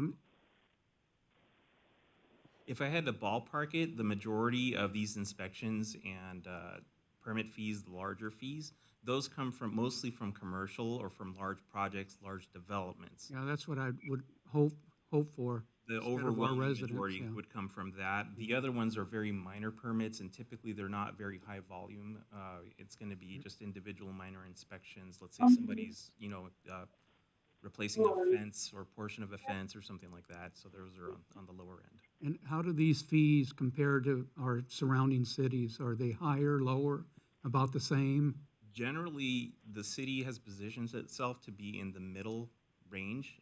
So we did a fee study about 5 years ago, and we analyzed the fees there. The city at the time was at the very low end of the range, and that's comparing to your regional neighbors and that sort of thing. For this particular study, because the city has been very proactive in managing these fees, and they've done a great job year after year of reviewing individual fees, some minor changes here and there, and also applying inflationary adjustments over the year. The city's done a great job of that. So there wasn't very much movement materially to the fees this time around. We do consider the hourly rates for the departments, and basically that in service times is what makes up or informs the fees that you're charging in the cost of service. With those hourly rates, you are in the acceptable range as compared to your neighbors. Okay, thank you. All right. Any other questions or comments? Tom? No, I'm good. Thank you. All righty. I just want to thank staff and you for answering all of the questions that came forward, and also cleaning up some of the stuff, and the explanations are definitely very good. We appreciate that. So, did I close the public hearing? I did close the public hearing. Okay. I'm looking for a recommendation from council. I would make a motion to adopt the resolution adopting a schedule of user and regulatory fees for various city services, rescinding inconsistent fees, and finding that the fees do not exceed the reasonable cost of providing the services for which the fees are charged. Do we have a second? I second that. Okay, we have a motion and a second. Please do a roll call. Councilmember Clark? Yes. Councilmember Lodge? Yes.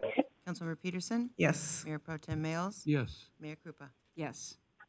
That passes unanimously. Moving on to item 14E, adoption of development impact fee nexus study and update to fee schedule. Tiffany, you're back on. Yeah, good evening. Next, we will have the continuation of the public hearing for the development impact fee and the nexus study. And I would like to bring up Greg Brown from Revenue Cost Specialist, and he is going to do a brief recap of what we had gone over, and then we'll open the public hearing again. Or I guess we're continuing it, so.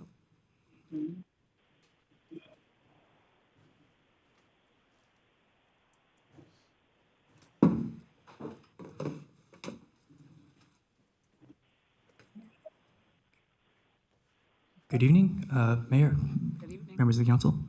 So we're going to do a brief recap of where we were 2 weeks ago. Actually, kind of similar to what we just did in the last one. So we'll try and catch everyone up to speed, and then I'll be available for questions. So the main points we had from the last, from 2 weeks ago was, pretty much that the fees have been around, they have been untouched for about 20 years now.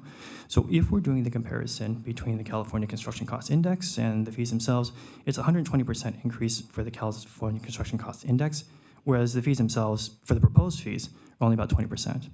We have a different legal landscape than we did back then. We have AB 602 that came in, that's mandating the fees on a per square foot versus before that it was per dwelling unit. And also, too, the fees now have to be adopted with an exit study, and then they have to be updated every 8 years as well, too.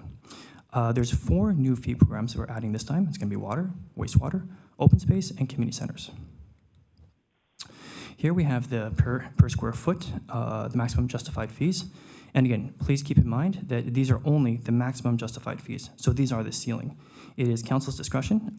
They can move anywhere down from that fee. We have here the proposed fees, and we break them down into per dwelling unit. So I have an apples to apples comparison. And you can see here, we have the 2006 fees. Obviously, most of the fees have gone up for that, but we have a few of them that have also gone down too. We have bridges, streets, and traffic, which have gone down, and general government. And both of these were kind of a result of the change in legal landscape. We have the total development fee burden here. Now, on the top part, we have the DIF infrastructure, the DIF fees themselves. And then in the middle here, we have the regional and the other fees, things like the multiple species habitat conservation, the developer fees, which is set up by the school district, and the TUMP fees as well. So at the bottom then is going to be the grand total that the developer would actually pay for single family, multifamily, and so forth. And then taking a look here, we're taking a look at the comparison between the neighboring cities here. So we have Bowman at the very top. We have Murrieta, and then Hemet right here in about the middle, with Moreno Valley below that, and then Menifee below that. And so that's the recap that I have for this, and I'm here for any questions. Any questions?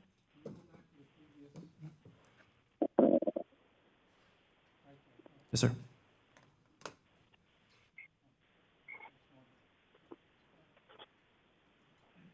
Okay. Is that the end of the presentation? Yes, ma'am. Of the whole thing? Okay. The public comment period is still open. Do we have any registered speakers on the public comment? No registered speakers, Mayor. Is there anyone in the audience that would like to make a comment on this item? Seeing none, I will close the public hearing and bring it back to council for questions and discussion. Council? I have none. I'm just amazed by all the fees that we're adding. It makes it impossible for people to buy homes. I mean, the TUMP fee, the MSHCP fee, the school development fee, the water and wastewater DIF fee. I mean, it comes out to 51,000 in excess fees that people have to pay in order to purchase a house. So I'm just. Yes, and our fees are a small part of that. So if no further questions or comments, I'll entertain a motion. And I do want to thank staff again for the extra work that you're put in answering questions. Appreciate that. I would like to adopt the resolution for the council adopting the 2026 Development Impact Fee Nexus Study and updating the Development Impact Fee Schedule. Okay, do we have a second? I'll second it. We have a motion and a second. Please do a roll call. Councilmember Clark? Yes. Councilmember Lodge? Yes. Councilmember Peterson? Yes. Mayor Pro Tem Mayos? No. Mayor Krupa? Yes. That passes 4-1. We'll go on to number 16, receive and file. Are there any questions? Oh, we don't. Are there any questions or comments on the Hemet warrant registers receive and file? Here's my little gig. There you go. Okay. New vendors, Pop's Country Cafe, local, and they did a phenomenal job catering for us. Cali Style Auto Body, Ice Auto Repair, and also to encourage any local vendors to contact the city. If there's a service that we can use and you provide it, let's do it. It's called staying local and shop local. Okay? That's it. Very good. Any other questions or comments? Hearing none, we will receive and file this item. Moving on to the consent calendar. All consent calendar items will be acted upon simultaneously unless requested by an individual council member for separate consideration. Are there any items that any council member would like to pull? I would like to pull 17B and 17E. Was that B as in Bravo? B or is, E as in B is Echo? in Bravo, and E is in Echo. Okay. I'm learning the terminology. So am I. All right. Any other items to be pulled? Okay. Joe? Anything pulled? Okay.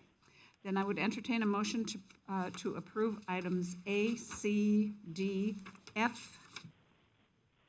F. I would make a motion to approve the remaining items. We have a second? Second. I second that. We have a motion and a second. Please have roll call. Councilmember Clark? Yes. Councilmember Lodge? Yes. Councilmember Peterson? Yes. Mayor Pro Tem Mills? Yes. Mayor Krupa? Yes. All right. 17 Bravo. Do 17. you want a staff report on that or just someone up answering questions?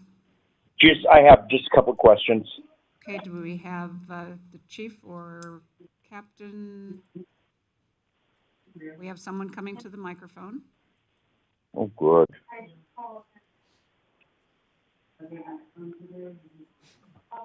Good evening, Council. Dale DeGiambattista with the Hemet Police Department. Okay. Tom, what is your question? My question is, one, what is trunking? It said somewhere in that report about trunking.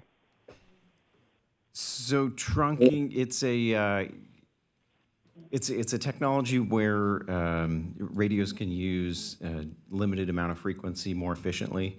So it lets multiple radios have different conversations at the same time, effectively. Okay. And my other thing was the last item on the accessories, and I talked to Noah about it, is the 28 batteries. I'm assuming those are just extra batteries that we'll have on hand. Yes, sir. Okay, that's. I just thought I was right. I just wanted to make sure. Okay, would you like to make a motion to approve that item, Tom? I would like to make the motion to approve the item to purchase the Harris radios, XL300 portable radios for our police departments. All right, do I have a second? I'll second. We have a motion and a second. Please do a roll call. Councilmember Clark? Yes. Councilmember Lodge? Yes. Councilmember Peterson? Yes. Mayor Pro Tem Mills? Yes. Mayor Krupa? Yes. All right, moving on to 17E. 17. My question was, how long on this increase, is it for the length of the contract, or is it just till our financial year ends this July? I was just wondering if somebody could answer that. Yes, Norma will answer that. Or Noah will. Yeah, I believe Noah. No. Yeah, this is an amendment to the agreement, so it will be for the length of the contract, not just the current fiscal year. Okay, and how long is that? Do we have left on that contract? I believe we'll be entering year 3, so then there is an option to extend if we needed to for an additional 1 year, two times. 1 year, 2 times. All right, perfect. That's all I needed to know. Okay, would you make a Right. motion?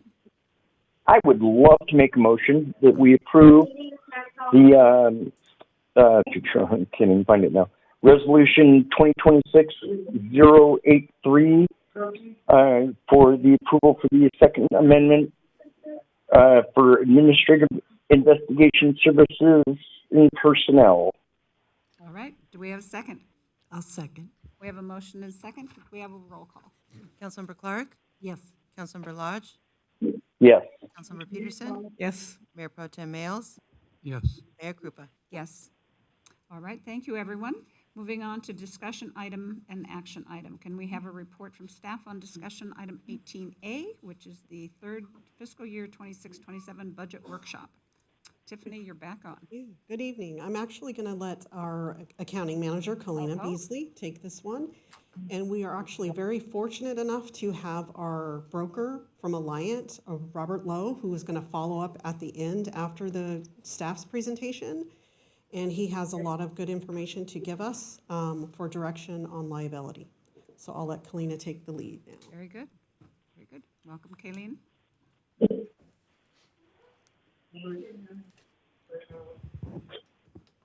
Good evening, Mayor, Council. Tonight we have a presentation for Budget Workshop number 3. The purpose of this budget workshop is to provide an update on our projections, to also present some liability insurance options, and receive some policy direction from Council. Upcoming meetings include a Measure U Oversight Committee meeting this Thursday, June 11th. Also, our final council budget adoption on June 23rd. The fiscal year budget development principles have remained the same. We have kept a conservative outlook for property tax and sales tax, and we are adjusting workforce and service levels to meet our budget situation. A quick recap of our last budget workshop held on May 12th. Originally, we had a forecasted operating budget deficit of $13 million. We implemented some cost containment measures, such as freezing vacant positions, utilizing Measure U fund balance to buy down the public safety SIR, reducing maintenance and operations citywide, suspending the vehicle replacement program, and some adjustments to the medical premium rates and some of our transfers. So with that, from the last budget workshop, we had an operating deficit of around $7.5 million.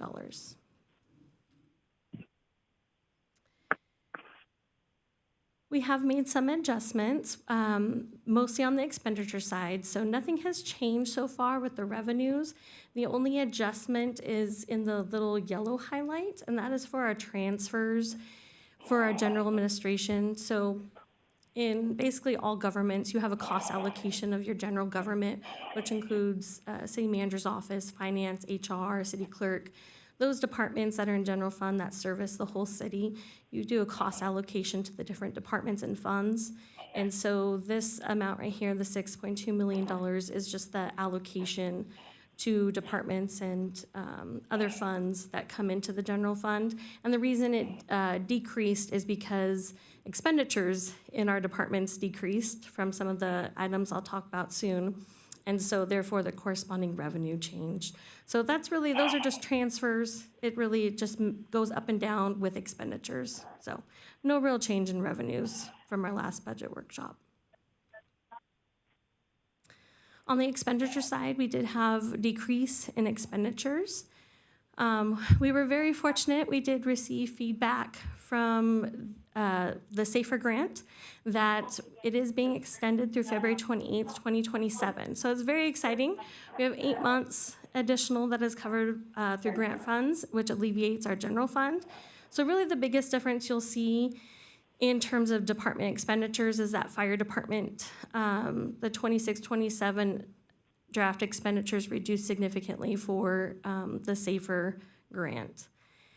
Across the board, we did decrease a bit due to some good news we've had on the liability front, which we'll get into in a few slides. So there were just some modest decreases from those savings.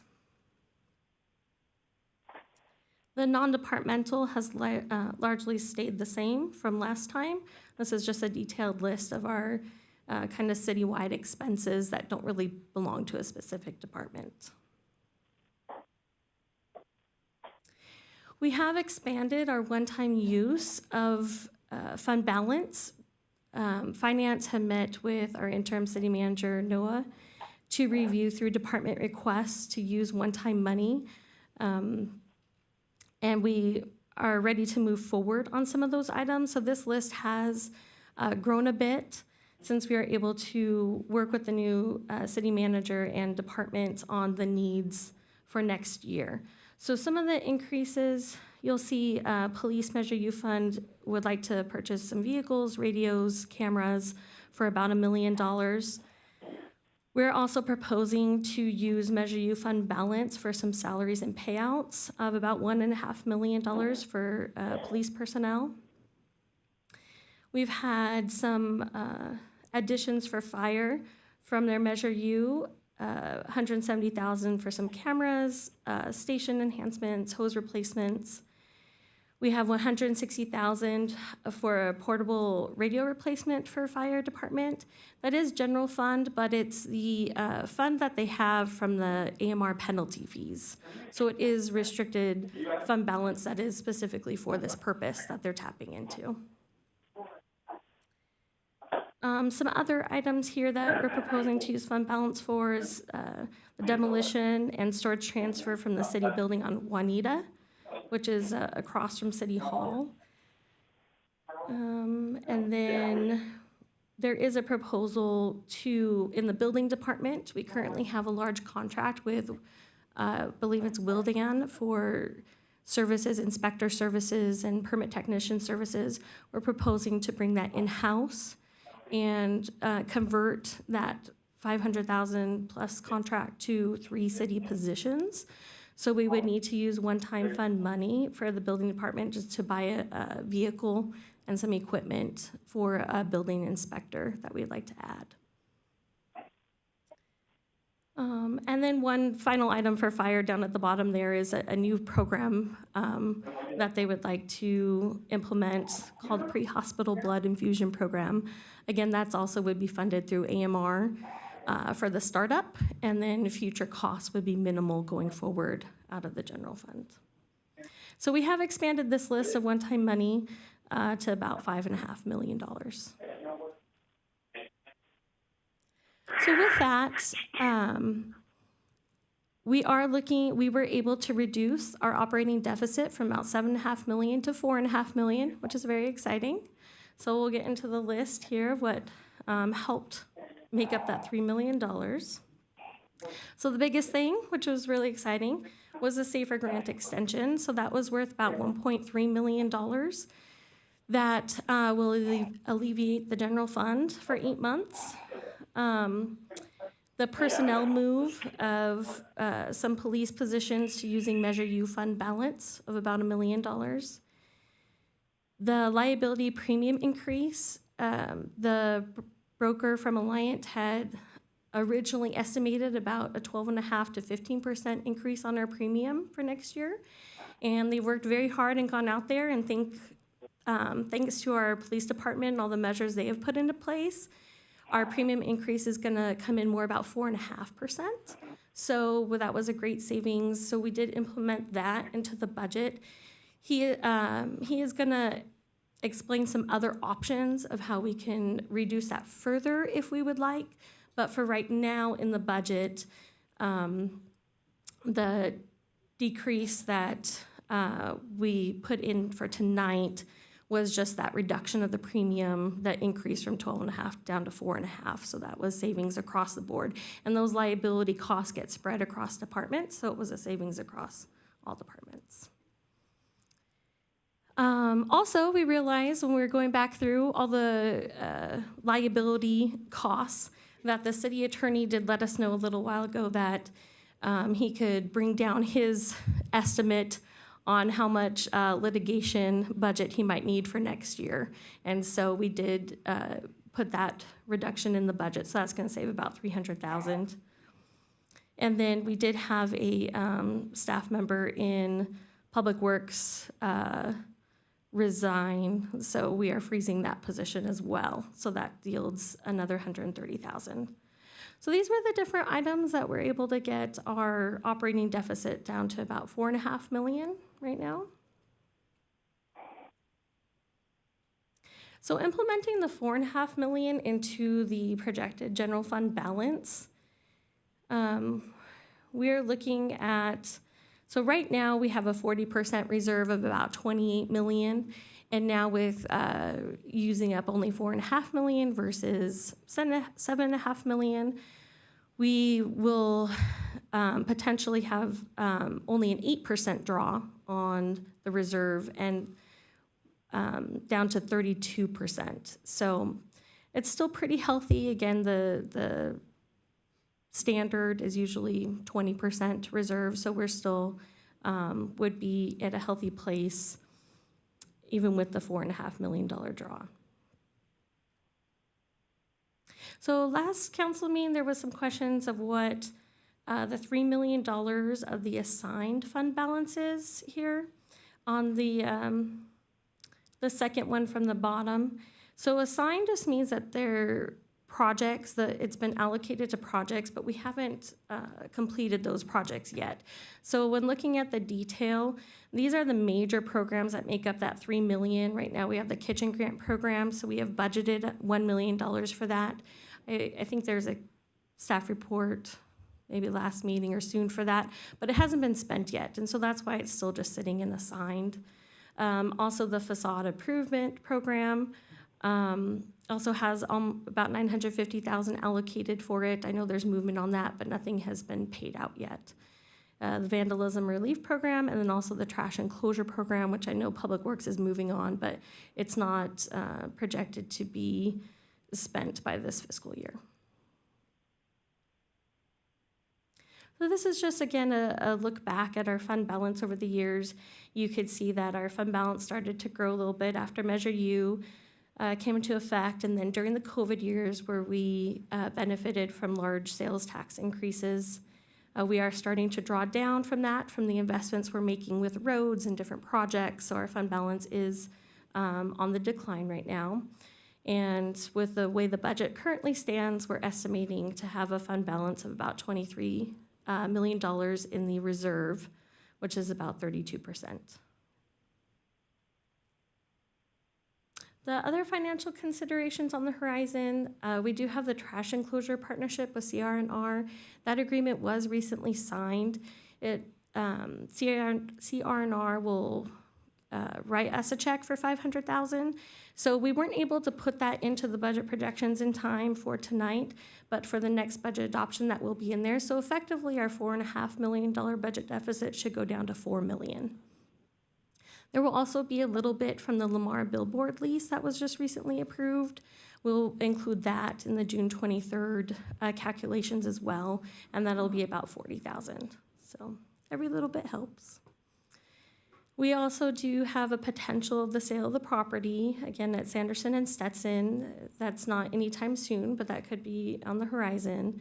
The animal control service options, and then among some other options to maybe help bring in some additional revenue. Other cost containment strategies, again, that we're doing are hiring freezes for anything that is non-essential or non-revenue generating. Again, the interim city manager or administrative services director does have to approve expenditures over $1,000 right now, just so that we can end the year and kind of try to keep a lid on costs. And the data point updates, very excited, the SAFER extension, 8 more months means $1.3 million that the general fund doesn't have to pay next year, so that is very exciting. And then the liability insurance. So we did hear back from our broker with Alliant, and he did give us 3 different options to look at. Option number 1 is the $500,000 overall savings, and that's what is in the budget currently, which is what I was saying about the increase to the premium is down from 12.5% down to 4.5%. So that's that $500,000 savings to just stick with the coverage we have now, but it's just we have less of a increase than we were expecting. Option number 2 saves some additional money, but there are some different terms to that, and I'm not very familiar with that, so we're gonna get the broker on the line in just a minute so he can discuss that in more detail. So we do have Robert Lowe. He is our broker with Alliant, and he's been very helpful the last few years when we first got in this situation of losing our insurance to help us find new insurance and helping us find the best options we can. So is he on the line to help? Here, can you guys hear me? Yes. So I have his slide presentation here. Robert, do you just want to go through the slides for council? Yeah, actually, if you can move to the next slide, that's the one that I'm primarily going to focus on. That'd be super helpful. Good evening, Madam Mayor and members of the City Council. Great to at least have the opportunity to speak to you guys tonight. Sorry I couldn't be there in person, other life requirements, but I appreciate the accommodation to be able to join through Zoom. My name is Robert Lowe. I'm a Senior Vice President with Alliant Insurance Services. In way of background, Alliant currently works with 90% of all municipalities and public entities in the state of California. We've been around, really, if you go back to our history, for over 100 years, and we've been specializing in public entity placements since the late 70s. Public entity is all I do. I'd like to start off by at least commending Chief Ariano and all of the work that PD has done. I think we all know very well 3 years ago the situation that we were in with Cal JPIA, and reputationally, there were some challenges. So I personally, again, I've been focusing on public entities for the last 17 years exclusively.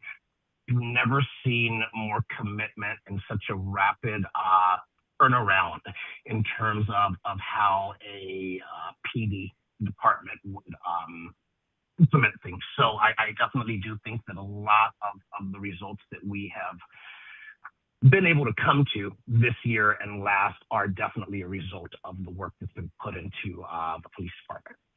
So a couple of months ago, I believe maybe a month and a half ago, I was asked to attend a meeting with some city staff, including city manager at the time and the current interim city manager. And we were asked to kick around some ideas, explore some alternative market options, and see what it is that could be done from a renewal perspective, just based on the financial situation where the city is. Now, I can at least say that based on the state of the market and when budgets are needed, the numbers that we provide are a conservative number, because the one thing we never want to do is have to come back and ask for more money. So anytime that a budget number is provided early in the year, typically it's February or March, those numbers are a little bit padded to ensure that from a budget perspective, there is enough budgeted for the insurance renewals, and a lot of it is based on what we're seeing across the board for public entities. Now, we've always had a couple of things working against us. One, we're in California, we're a very litigious society, and there are no court caps. So we do have some pretty amazing jury verdicts that get handed down. Going back a little further, there has been some large claim settlement and loss activity as part of the city. Now, to give you a little bit of background, insurance carriers typically look at a 7 to 10 year loss ratio. What that means is that they look at what your losses are to 10 years ago. And then what they do is they trend it forward to seeing what that particular loss might be worth today, in today's dollars. We did have a relatively large settlement in 2016. And then over a 4-year period, I believe starting in 2018 to about 2022, there was quite a number of claims activity.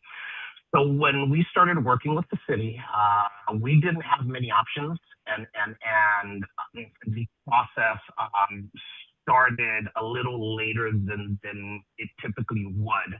So we didn't have much of a choice, and we did see a significant increase in premium, but even beyond that, we saw a significant increase in the city's retention.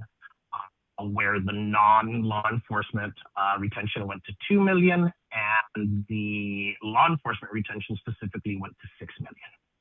We, over the 12 months after that, we did attend a couple of conferences with some city staff and Chief Ariano. We met with several underwriters and several carriers. We were able to hold a decent line for last year's renewal, but also bring an option to help buy down and reduce the law enforcement retention. So now the city has a $2 million retention across. And the law enforcement retention buy down was a 3-year placement. We are about to enter year 2 of that placement. So that premium is fixed over the 3-year period. So we're not going to see any fluctuation. Now, that brings us to today. In exploring and viewing some of the renewal options and the ask of what alternative markets may be available, we did come with 3 options, which you'll see on the screen is option number 1, which is your per expiring program.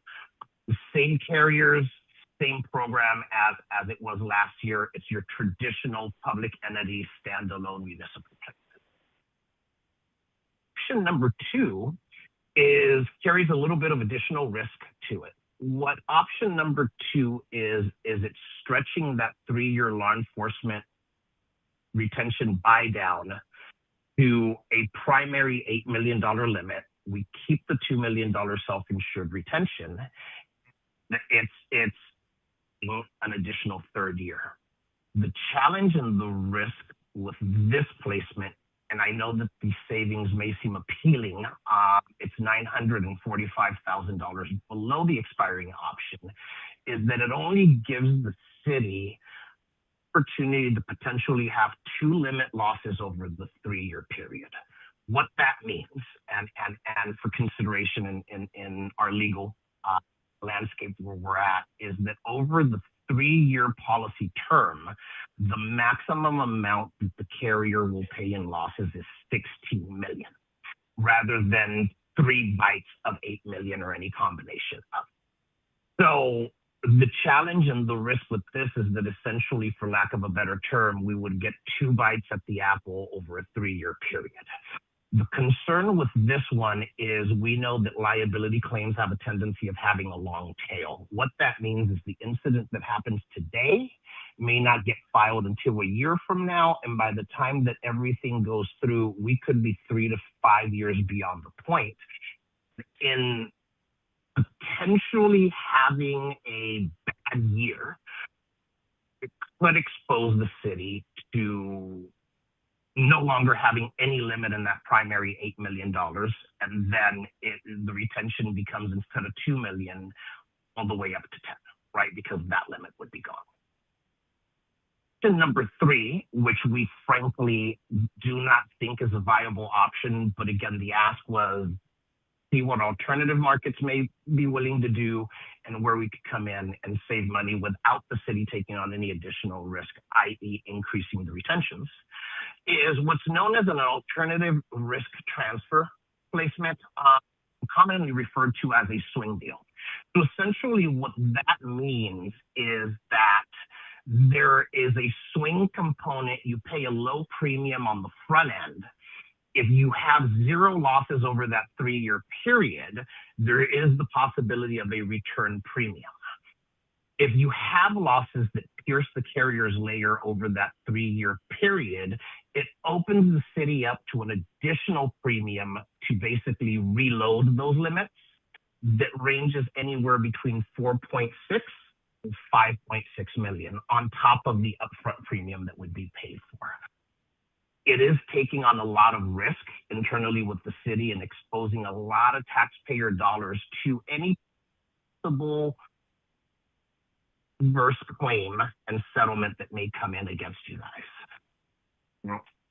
In my opinion, I would definitely recommend considering a 4.5% increase over expiring, which equates to, I think it's about $200,000, give or take. Expiring premium was just a shade under 6.9.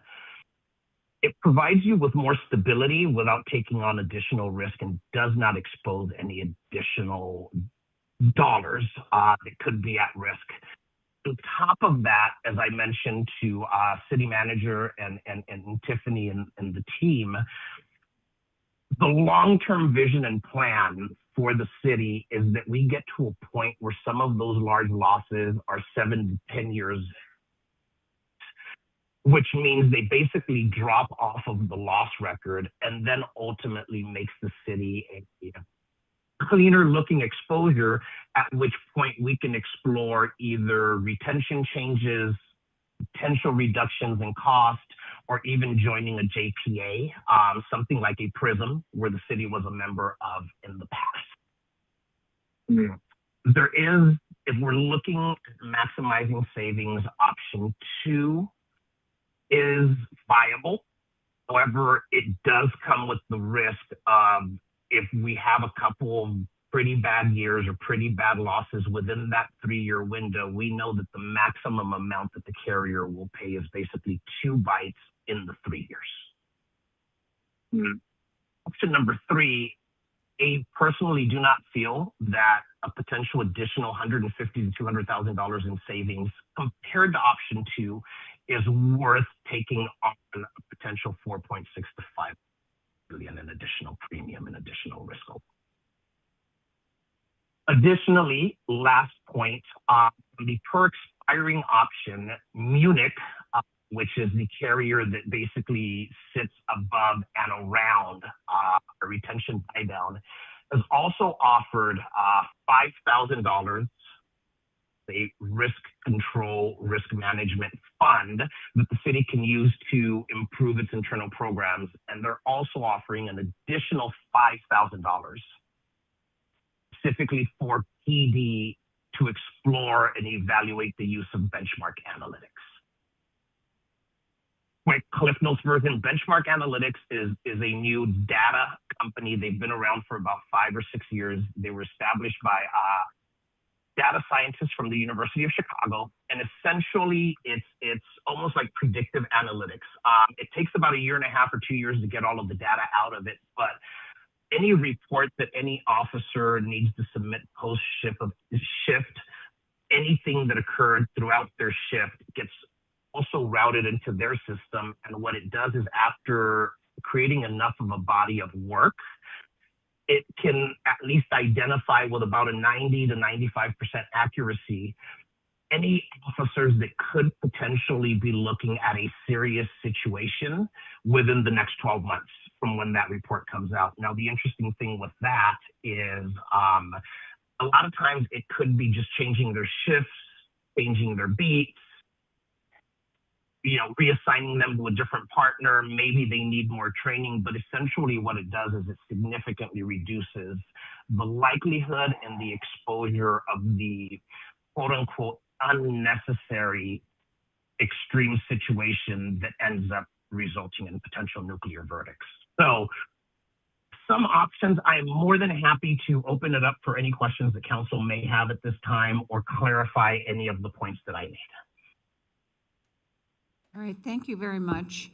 Our city attorney has indicated he has a couple questions for you. Thank you, Mayor. Hi, Robert. Absolutely. I can hear you.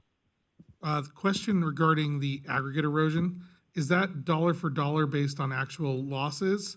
I'm looking at alternative 1, option 2, or does any claim that penetrates the layer count as one of the 2 available limits? No, it's a limit, right? So essentially you can have 2 $10 million losses excess of the retention, right? So you could have 2 $10 million losses over the 3-year period, or it could be any combination, right? I mean, you could have multiple $4 million losses over that 3-year period until that $16 million aggregate is eroded. That's what I think thought. what makes me a little... That's what I thought. I just sorry, wanted to go make sure, because my follow-up question, Robert, was you've spent a lot of time working with the city's loss history, over the past 10 or 7 years, whatever you've been looking at. How many claims would have penetrated the proposed alternative 1 alliance layer, and would the aggregate have ever been consumed?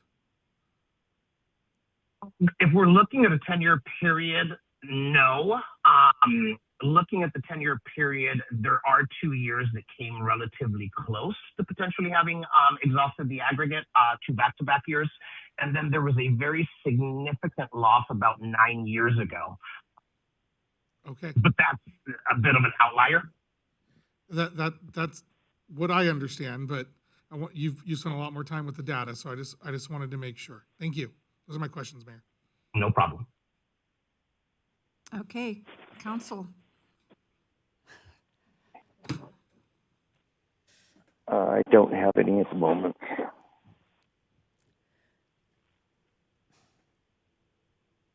Maybe we should play it safe and stay with option one. I think all the numbers are calculated on that anyway. Well, I would like to hear from the police chief. Yeah, I was going to ask that.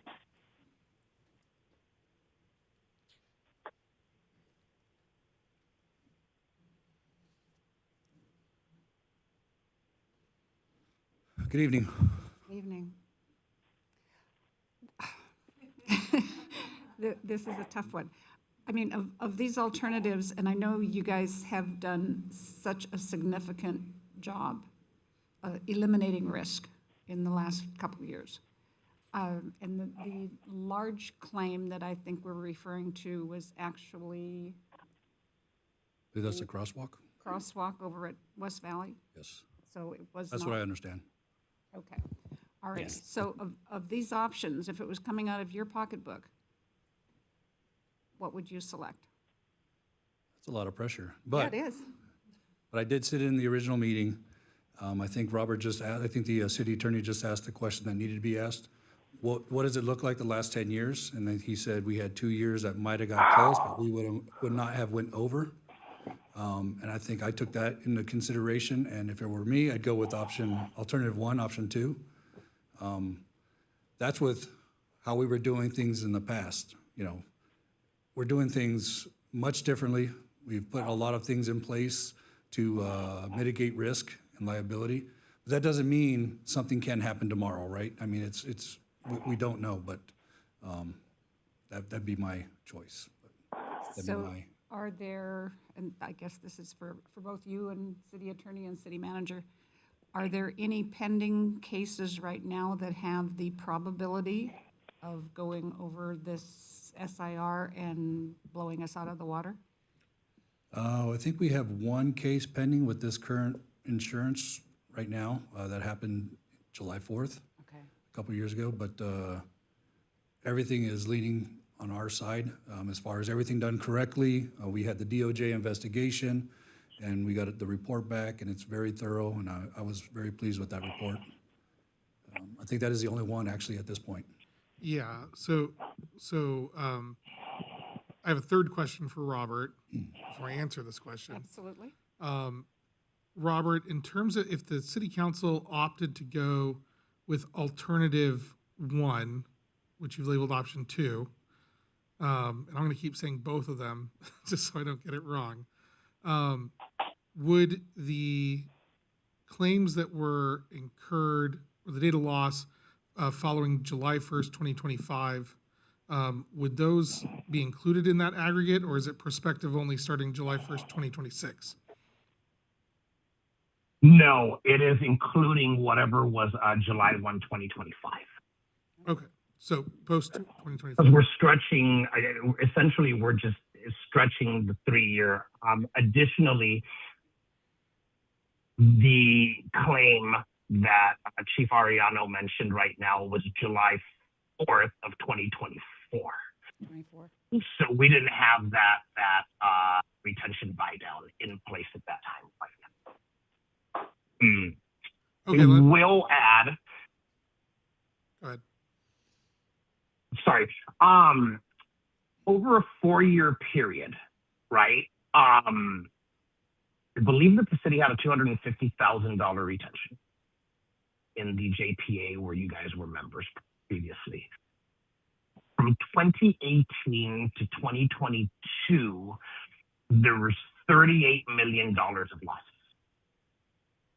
Now, because of the JPA, I don't have all of the data of how large those claims were, but if you look at over a 4-year period, it was $38 million, which is part of the reason why the city is no longer within that JPA, right? So all the information being available in order for you guys to make the decision is why I just wanted to bring that up. Thank you, Robert. To answer your question, Mayor, there are 2 recent claims that have in my estimation, the potential to exceed the city's current 2 million SIR.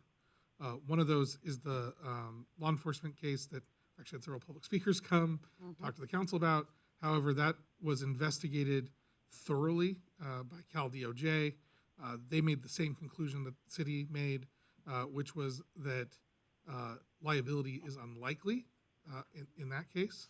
That doesn't, I mean, a lawsuit has been filed, and so there will be litigation on it. However, the city's position on that one is that the city should prevail. The other one is a dangerous condition on public property case, which involves a sinkhole that developed over infrastructure operated by Eastern Municipal Water District. The city and Eastern were both named in a lawsuit resulting from a injury to a motorcyclist in that sinkhole. The city has cross-complained for indemnity against Eastern. The city believes that Eastern, if anyone is liable, Eastern is not the city. So there is not, so while there are those 2 out there, and as this city learned with the Toussaint case, anything can happen when you go to trial. Those are the 2 that are out there, and the city's analysis of those is that the city liability should be low. Okay. All righty. Thank you. I just had one question for Yes. Robert, or if someone can clarify that for the benchmark analytics, we did look into that. I wouldn't mind going that direction. I think it's a good thing, but was that under option 1 or option 2 or either or from Munich, Robert? Sorry, I was on mute. That is under option 1. There is nothing preventing me, right, from asking them if they're willing to provide it for option 2. As you can tell by the chart, under option 2, Munich is giving us a much smaller line of coverage, right? They're giving us a $2 million limit, which may make them a little hesitant to provide any of those funds. Either way, I have no problem asking that question. There's some placements on the top layer of option 2 that we're still negotiating, but based on actuarial information, we should absolutely land at this number. But I will absolutely ask if that benchmark analytics would be available if you guys go the option 2 route. Thank you. Okay, was that in reference to the additional $5,000 for a program to do something to enable tracking? Yes, that's Okay. what I was asking. All righty, and that's on option 2, alternative 1. Option 1, but he can ask for option 2 is what I understood Robert saying. Correct. Okay. All right. Well, in view of the fact that we are not being asked to make a decision tonight, City Manager, do you have anything to weigh in on this? I think these are all really good questions, a lot of the same ones that I was asking Robert a week ago when we had a meeting. I think it really comes down to a policy decision. And I think, I think the city's doing well with our liability, and I think it might be time to, save almost $1 million. But with knowing, it is stretching it out, so we're looking at the past year as well. And as the city attorney mentioned, we do have those 2 maybe low possibilities, but they're still out there. It's definitely something to think about when we, only get 2 limit losses versus 3 in this option. So that was a good point. Robert, let's make sure we have this. Talking about the same thing. We have clarification here. The Alliance option 2, essentially the term begins July 1st, 2025 for that policy. Is that correct? Correct. Essentially what they're doing what they're offering to do effective July 1, 2026 is stretching the limit from 4 to 8. Okay, so under the same 3-year term. so then the liability claims that the chief and I were talking about both had data losses prior to July 1st, 2025. So they would not be a consideration for this. Is that correct? That is correct. Yeah, but Stetson was in early 2025. So let me further clarify that one. So in option 2, alternative 1, the 2 limit losses that we were just talking about from 24 and 25 would not be considered as either of those 2 limit losses. That is correct. So okay. And Mayor, I would just say that based on that, it is not unusual for us, and Robert kind of mentioned this during his presentation, liability lags, right? So there is a claims presentation timeline that folks have to follow. They also have a statute of limitations with which to file a lawsuit. There are certain exceptions for things like federal civil rights cases, which can come in years after the fact, and they don't even have to file a claim if they're not asserting state law claims.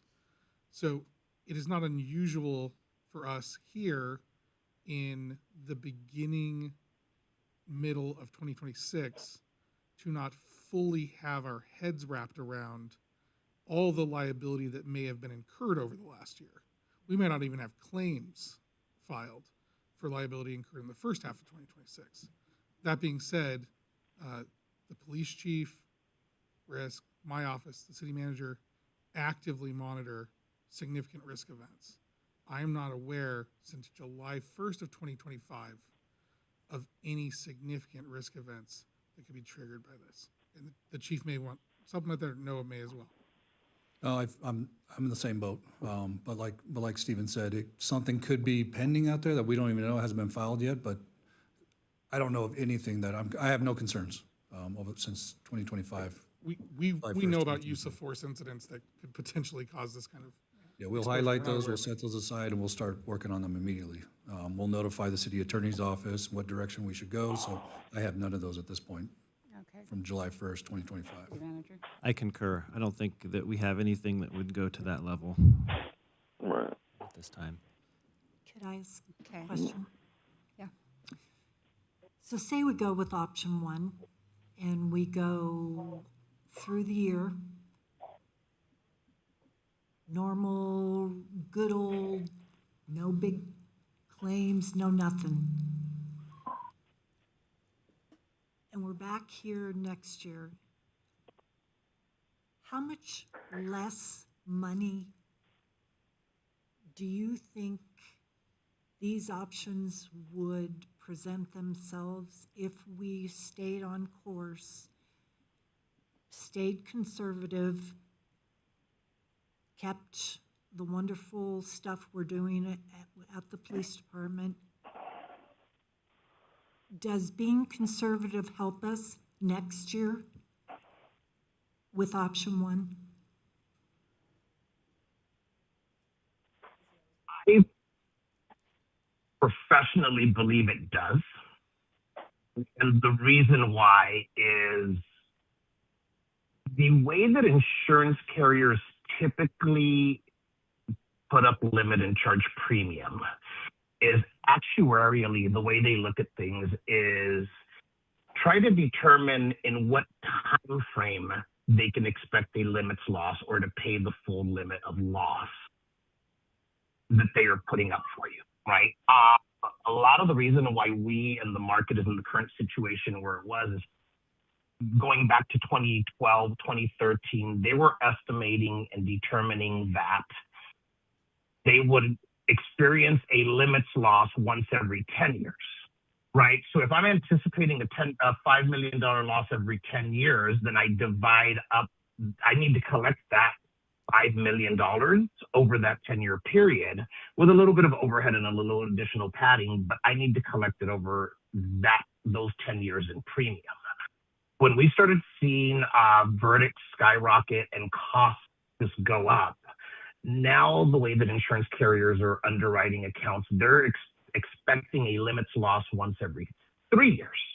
right? Now, were that extreme correction, even though the insurance buyers felt it over the, probably starting in 2020 to about last year, maybe even 2024, is carriers have already kind of broadcasted that they feel that the insurance rates are where they should be, right? They're collecting enough premium to have money in the bank to be able to pay the losses, particularly for law enforcement and public entity type of insurance. So apples to apples, if we were able to jump in a time machine and go to June 9th of 2027, would anticipate an increase or below what we delivered now, if not a decrease, because we were able to find a JPA that was comfortable with you guys coming in, because by next year, the crosswalk claim for the incident occurred in 2016, the settlement was in 2018, the carriers look at the date of loss. By the 2027 policy year, that claim would have come off of the loss run. So from a conservative, safe, traditional perspective, I think we would be in just as advantageous, if not a better position next year, assuming no losses and nothing changing. So would that, Now, go ahead. I didn't mean to interrupt you. so option 2 is definitely an opportunity for you guys to bet on yourselves a little bit more, right? Knowing that there's a bit more risk involved if for one reason or another we have consecutive tough years. And 3 is the one that I wouldn't even look at. So if that helps clarify for you a little bit. So compare that then, that of option 1, staying with that, what the increase would be if we didn't have any claims, to option 2, alternative 1. What would happen to the premium? Alternative? So the primary 8 million excess of 2, so that's the Allianz layer that we're stretching. That's a fixed premium across the board, right? Where impact if we had losses is everybody above those. But again, we're talking about a tail. The city attorney mentioned that either within a 12-month period, we would know what potentially is out there, or by the time that it comes in, we're far out. Maybe the financial situation has changed and it's not that much of a concern at that point, right? We're talking 5-6 years down the line. I think, don't want to pick on PD because it's not just all them, right? The liability is your sidewalks, your potholes, your car accidents, your tree limbs. So it could be a number of liabilities from the city, right? I mean, I think we've all seen significant jury verdicts from a tree limb falling or from a car accident, so it's not just limited to PD. Again, just for consideration, but I think both of these are very, very viable options. I think just from a transparency perspective, one is safe and traditional, right? Fully funded program. The other one has a little bit of a risk associated with it, but you guys are at least given the opportunity to bet on yourself. Okay, thank you very much. Any other questions or comments? Noah? I would just like to add one other, I guess, some more food for thought, and maybe another option is if we were to select the option 2, alternative 1, and then also recruit and hire a risk manager that could really focus on all of our programs to keep us safe as possible. And I think, if we had someone to watch over and provide some training and keep things everyone in the front of their minds to, be liability conscious, I think that might be another option. And we'd see the $945,000 in savings, and we could spend some of that for that position that would help oversee. Another board that I sit on actually did that this past year. And at every meeting, they have a presentation on a safety factor. And they did that. So since we are not You want to say something? Go ahead. I want to, but you know, but not to give unsolicited recommendations. I think that is a very wise recommendation for the council to consider. Obviously, it's a policy question, which option to go with and what to do with those savings. However, I do think that this city would benefit significantly from someone whose job it is to focus on this issue. Only because this issue is split among many of us who also have many other things to do for the city.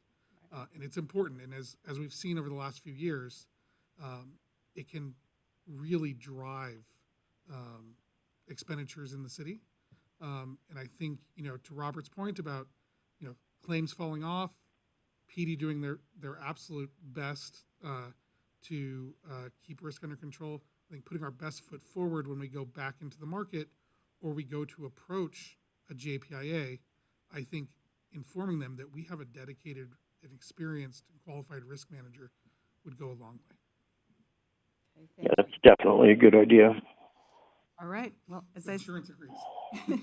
as I said before, we are not being asked to make a decision on this tonight, but we definitely have a lot more information to go on, and probably will end up asking more questions of everyone. So I do want to thank you, Robert, for the presentation. That was very enlightening. Chief, thank you for your comments. City Manager, City Attorney, Kayleen did a great job. And are any comments or questions from council? No, I really think everybody's doing their best, and I would like her math brain. Doing a good job. Just come over and I'm sorry. massage my math brain, you know, because you really got it going on. Thank you. I did win the Math Olympics in 6th grade. That So. explains it. That explains it. Yes. Yeah. Very good. Do we have any registered speakers on this item? No registered speakers, Mayor. Anyone in the audience want to make a comment? Chief, come on down. Absolutely. I'm not going to get emotional here, I'm trying not to, but I have the title of chief, and my name comes out a lot, but it's not, I held the chief of police position, but it's all my guys and girls who are doing all the good work out there, so I just want to give the kudos to all them, so. That's right. Yeah. Thank you, Chief. We really appreciate that. Okay, we aren't going to approve this item, so there's nothing to do there. I just want to thank you all again. Good presentation. We'll be having more discussions in the next 2 weeks because we do have to approve this last meeting in June. So thank you, Kalina, and thank you, Tiffany. Good job, all of you. Moving on to City Council and staff reports. Connie. Okay, here we go. RCA, June 1st, I believe it was, and WRCOG. Nothing really big to report there. We had our IOC meeting, and we talked about the funds that are invested in the 1 to 3 and 1 to 5, which are doing very well. And then we have the fluid, more money that we can get a hold of. And we all had a discussion about where it is, what it is, and whether we could be using the public's money better or saving it or earning it better. And so we, at that time, determined to move, I believe it's a 60-40. So it was exactly what council set up when you did that for the 60-40. They wanted to see us get a little bit more money for our money. So we did go with that recommendation to move the 15 million and 60-40 in the 1 to 3 year and the 1 to 5. Still leaves us with plenty of money. Tiffany, she even chimed in and gave us her 2 cents. And she is on it. I mean, she's watching it very carefully. So we really had a good meeting, and I thank Jackie for making the motion and getting it going. And then, of course, I met with my youth council last night, and that was bittersweet. I didn't stick around because I wanted to hear what they had to say, but I did tell them to be critical. If there's something, I mean, because they were guinea pigs, and they were smart guinea pigs, but I did tell them to be critical because we have to learn and move on. So I think that was, if we did anything right, Tom, we chose the kids we chose, and they really performed. And so that's the end for me. Thank you. Very good. Jackie? Oh, Tom? I just want to go back to the youth council. They educated us, and I really feel that they laid a great foundation for the upcoming councils that we're going to have. So I really give kudos to them. Other than that, I think I'm just about at my 40-day mark until I'm out of here. So it's getting there quick. Okay, thank you. Mm-hmm. Jackie?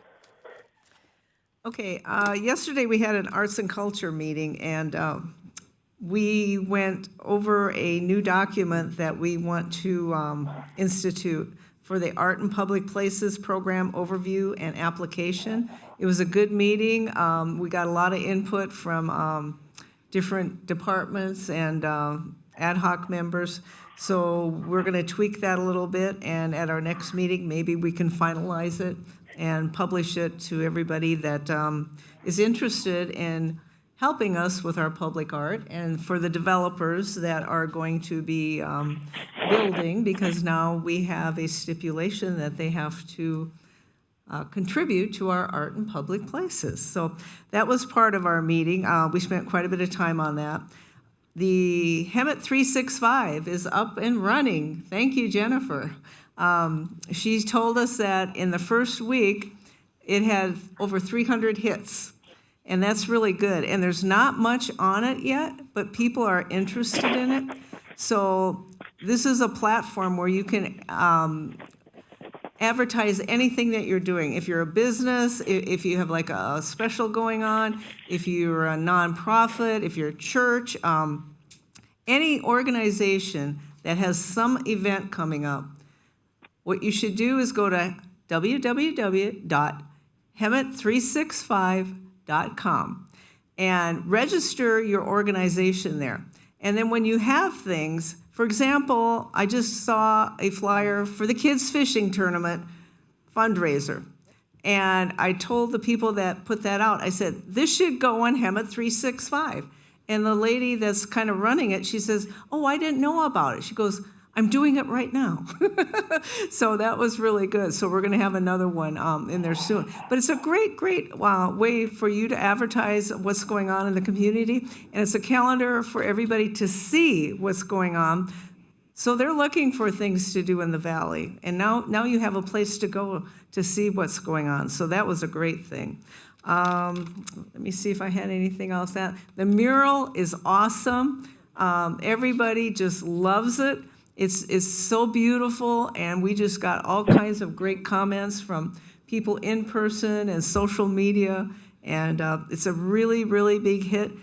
Mid-July, we're going to have kind of a grand opening ribbon cutting for it, so look for the date and the time in that. I can talk about that more at the next meeting, but it's going to be a celebration of our first community mural, so we're really excited about that. So. The business outreach ad hoc, we did a business walk last Thursday, and we went to the South State Professional Building, and we had some extended conversations with several of the businesses there, and it included a dermatology, lawyers, physical therapy. Ramona Tire Company has a beautiful office and facility. The lady was so gracious. She opened up the door. She said, do you want some water? And she gave us a whole tour of the whole place. It was great. So we really enjoy getting out and meeting our business partners out in the city. We had a Hemet Stock Farm meeting the beginning of this month. We're still working with the developer to establish housing, retail, and preserving some of the buildings and the grandstand, we hope. So We hope to have an event center there, a gathering place. So we are still in the planning stages with the developer, but we are excited to see this come to fruition in the next months to get more details and to get it nailed down. So we're working on it. La Ramona Bowl, they have some concerts coming up. This Saturday, June 13th, they're having what they call Dreams and Desperados. Fleetwood Mac and the Eagles tribute bands will be there. It starts at 6 o'clock. And then on Saturday, June 20th, is the Ramona Market, and that starts at 4 o'clock. And it's a great place just to hang out, see some of the things that people are making and selling in our area. There's food, there's music. It's just a fun event, a beautiful view up from Ramona Bowl. So we encourage you to go support that. And then later, REO Speedwagon, Styx and Journey is going to have a tribute concert there. So that'll be good.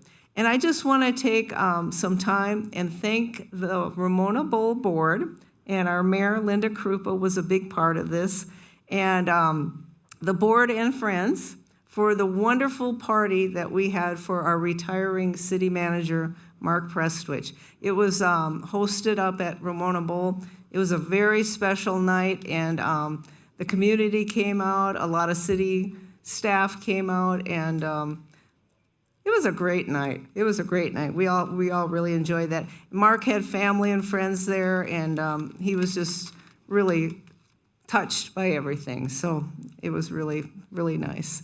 Let me see. I think that's all I have. You're on.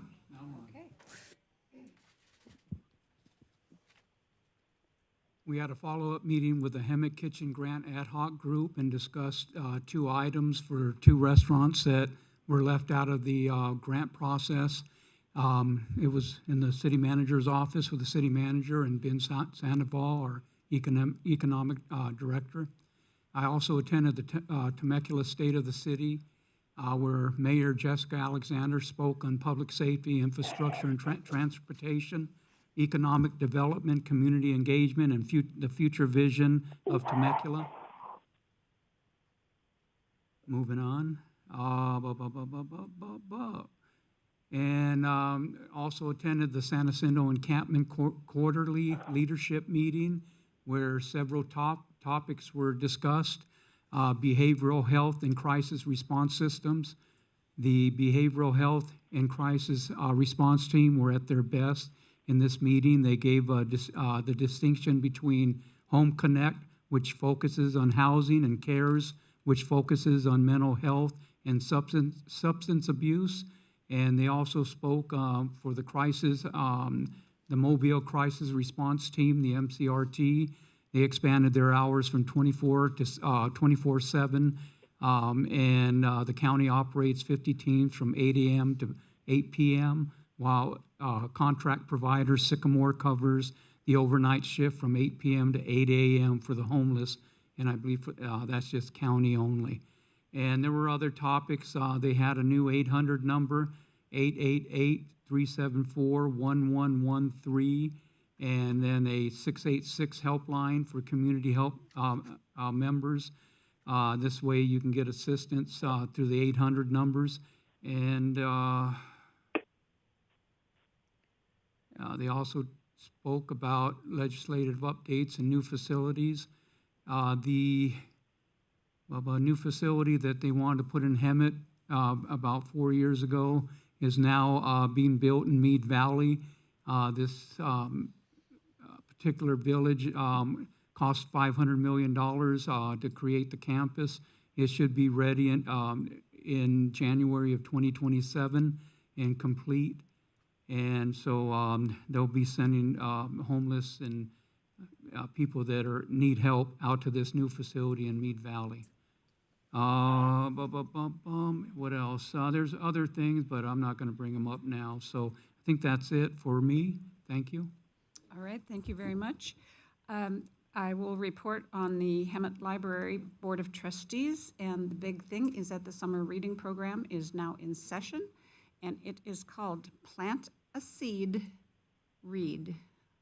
Makes a lot of sense. So get your kids, your grandkids, your nieces and nephews, whatever, get them signed up for a summer reading program over at the library.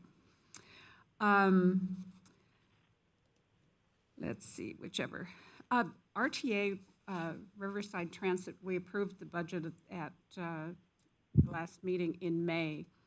And through that budget process, RTA is bringing the Dial-A-Ride service in-house.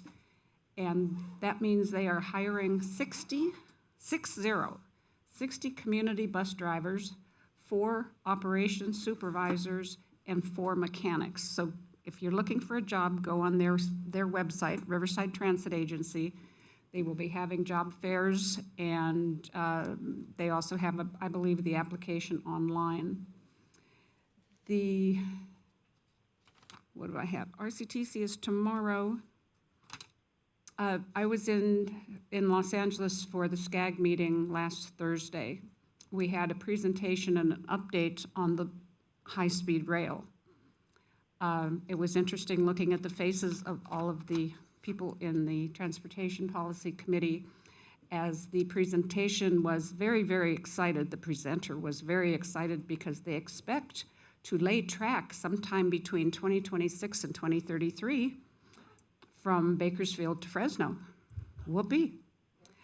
They're just really excited about all of this. Then they talked about the Anaheim to LA, 30 miles. They think environmental will be back on that in October, but they've been working on it for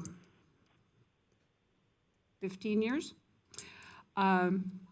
Anyway, that was, we just kind of all kept looking at each other and laughing. Not really laughing, we were smiling. We were so excited for them.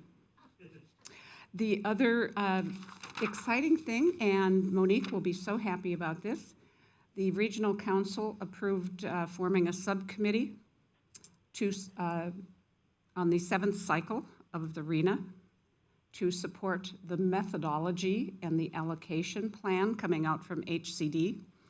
We had a lot of questions about HCD's methodology, and interestingly enough, HCD doesn't really have an answer for their methodology, but it is coming soon, Monique, so have fun with that one.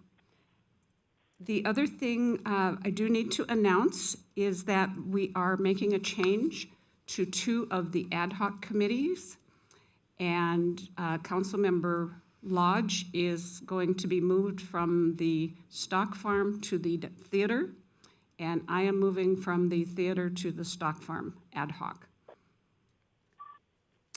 And that's all I have, so City Manager, report. I have nothing to report. Thank you, Mayor. Oh, wow. Okay, then, oh, that's on the next page. With that being said, our future agenda items, on June 23rd, we're going to have TEFRA, T-E-F-R-A hearing for Palm Villas at State Street Housing Project, and an update on the street maintenance ordinance. And then in July, we will have an AI policy discussion. So exciting things are happening. We'll come back on those things. And there being no further business, this meeting is adjourned to the next City Council meeting on June 23rd, 2026. Thank you for joining us. We are adjourned. Right. Good evening, Mayor.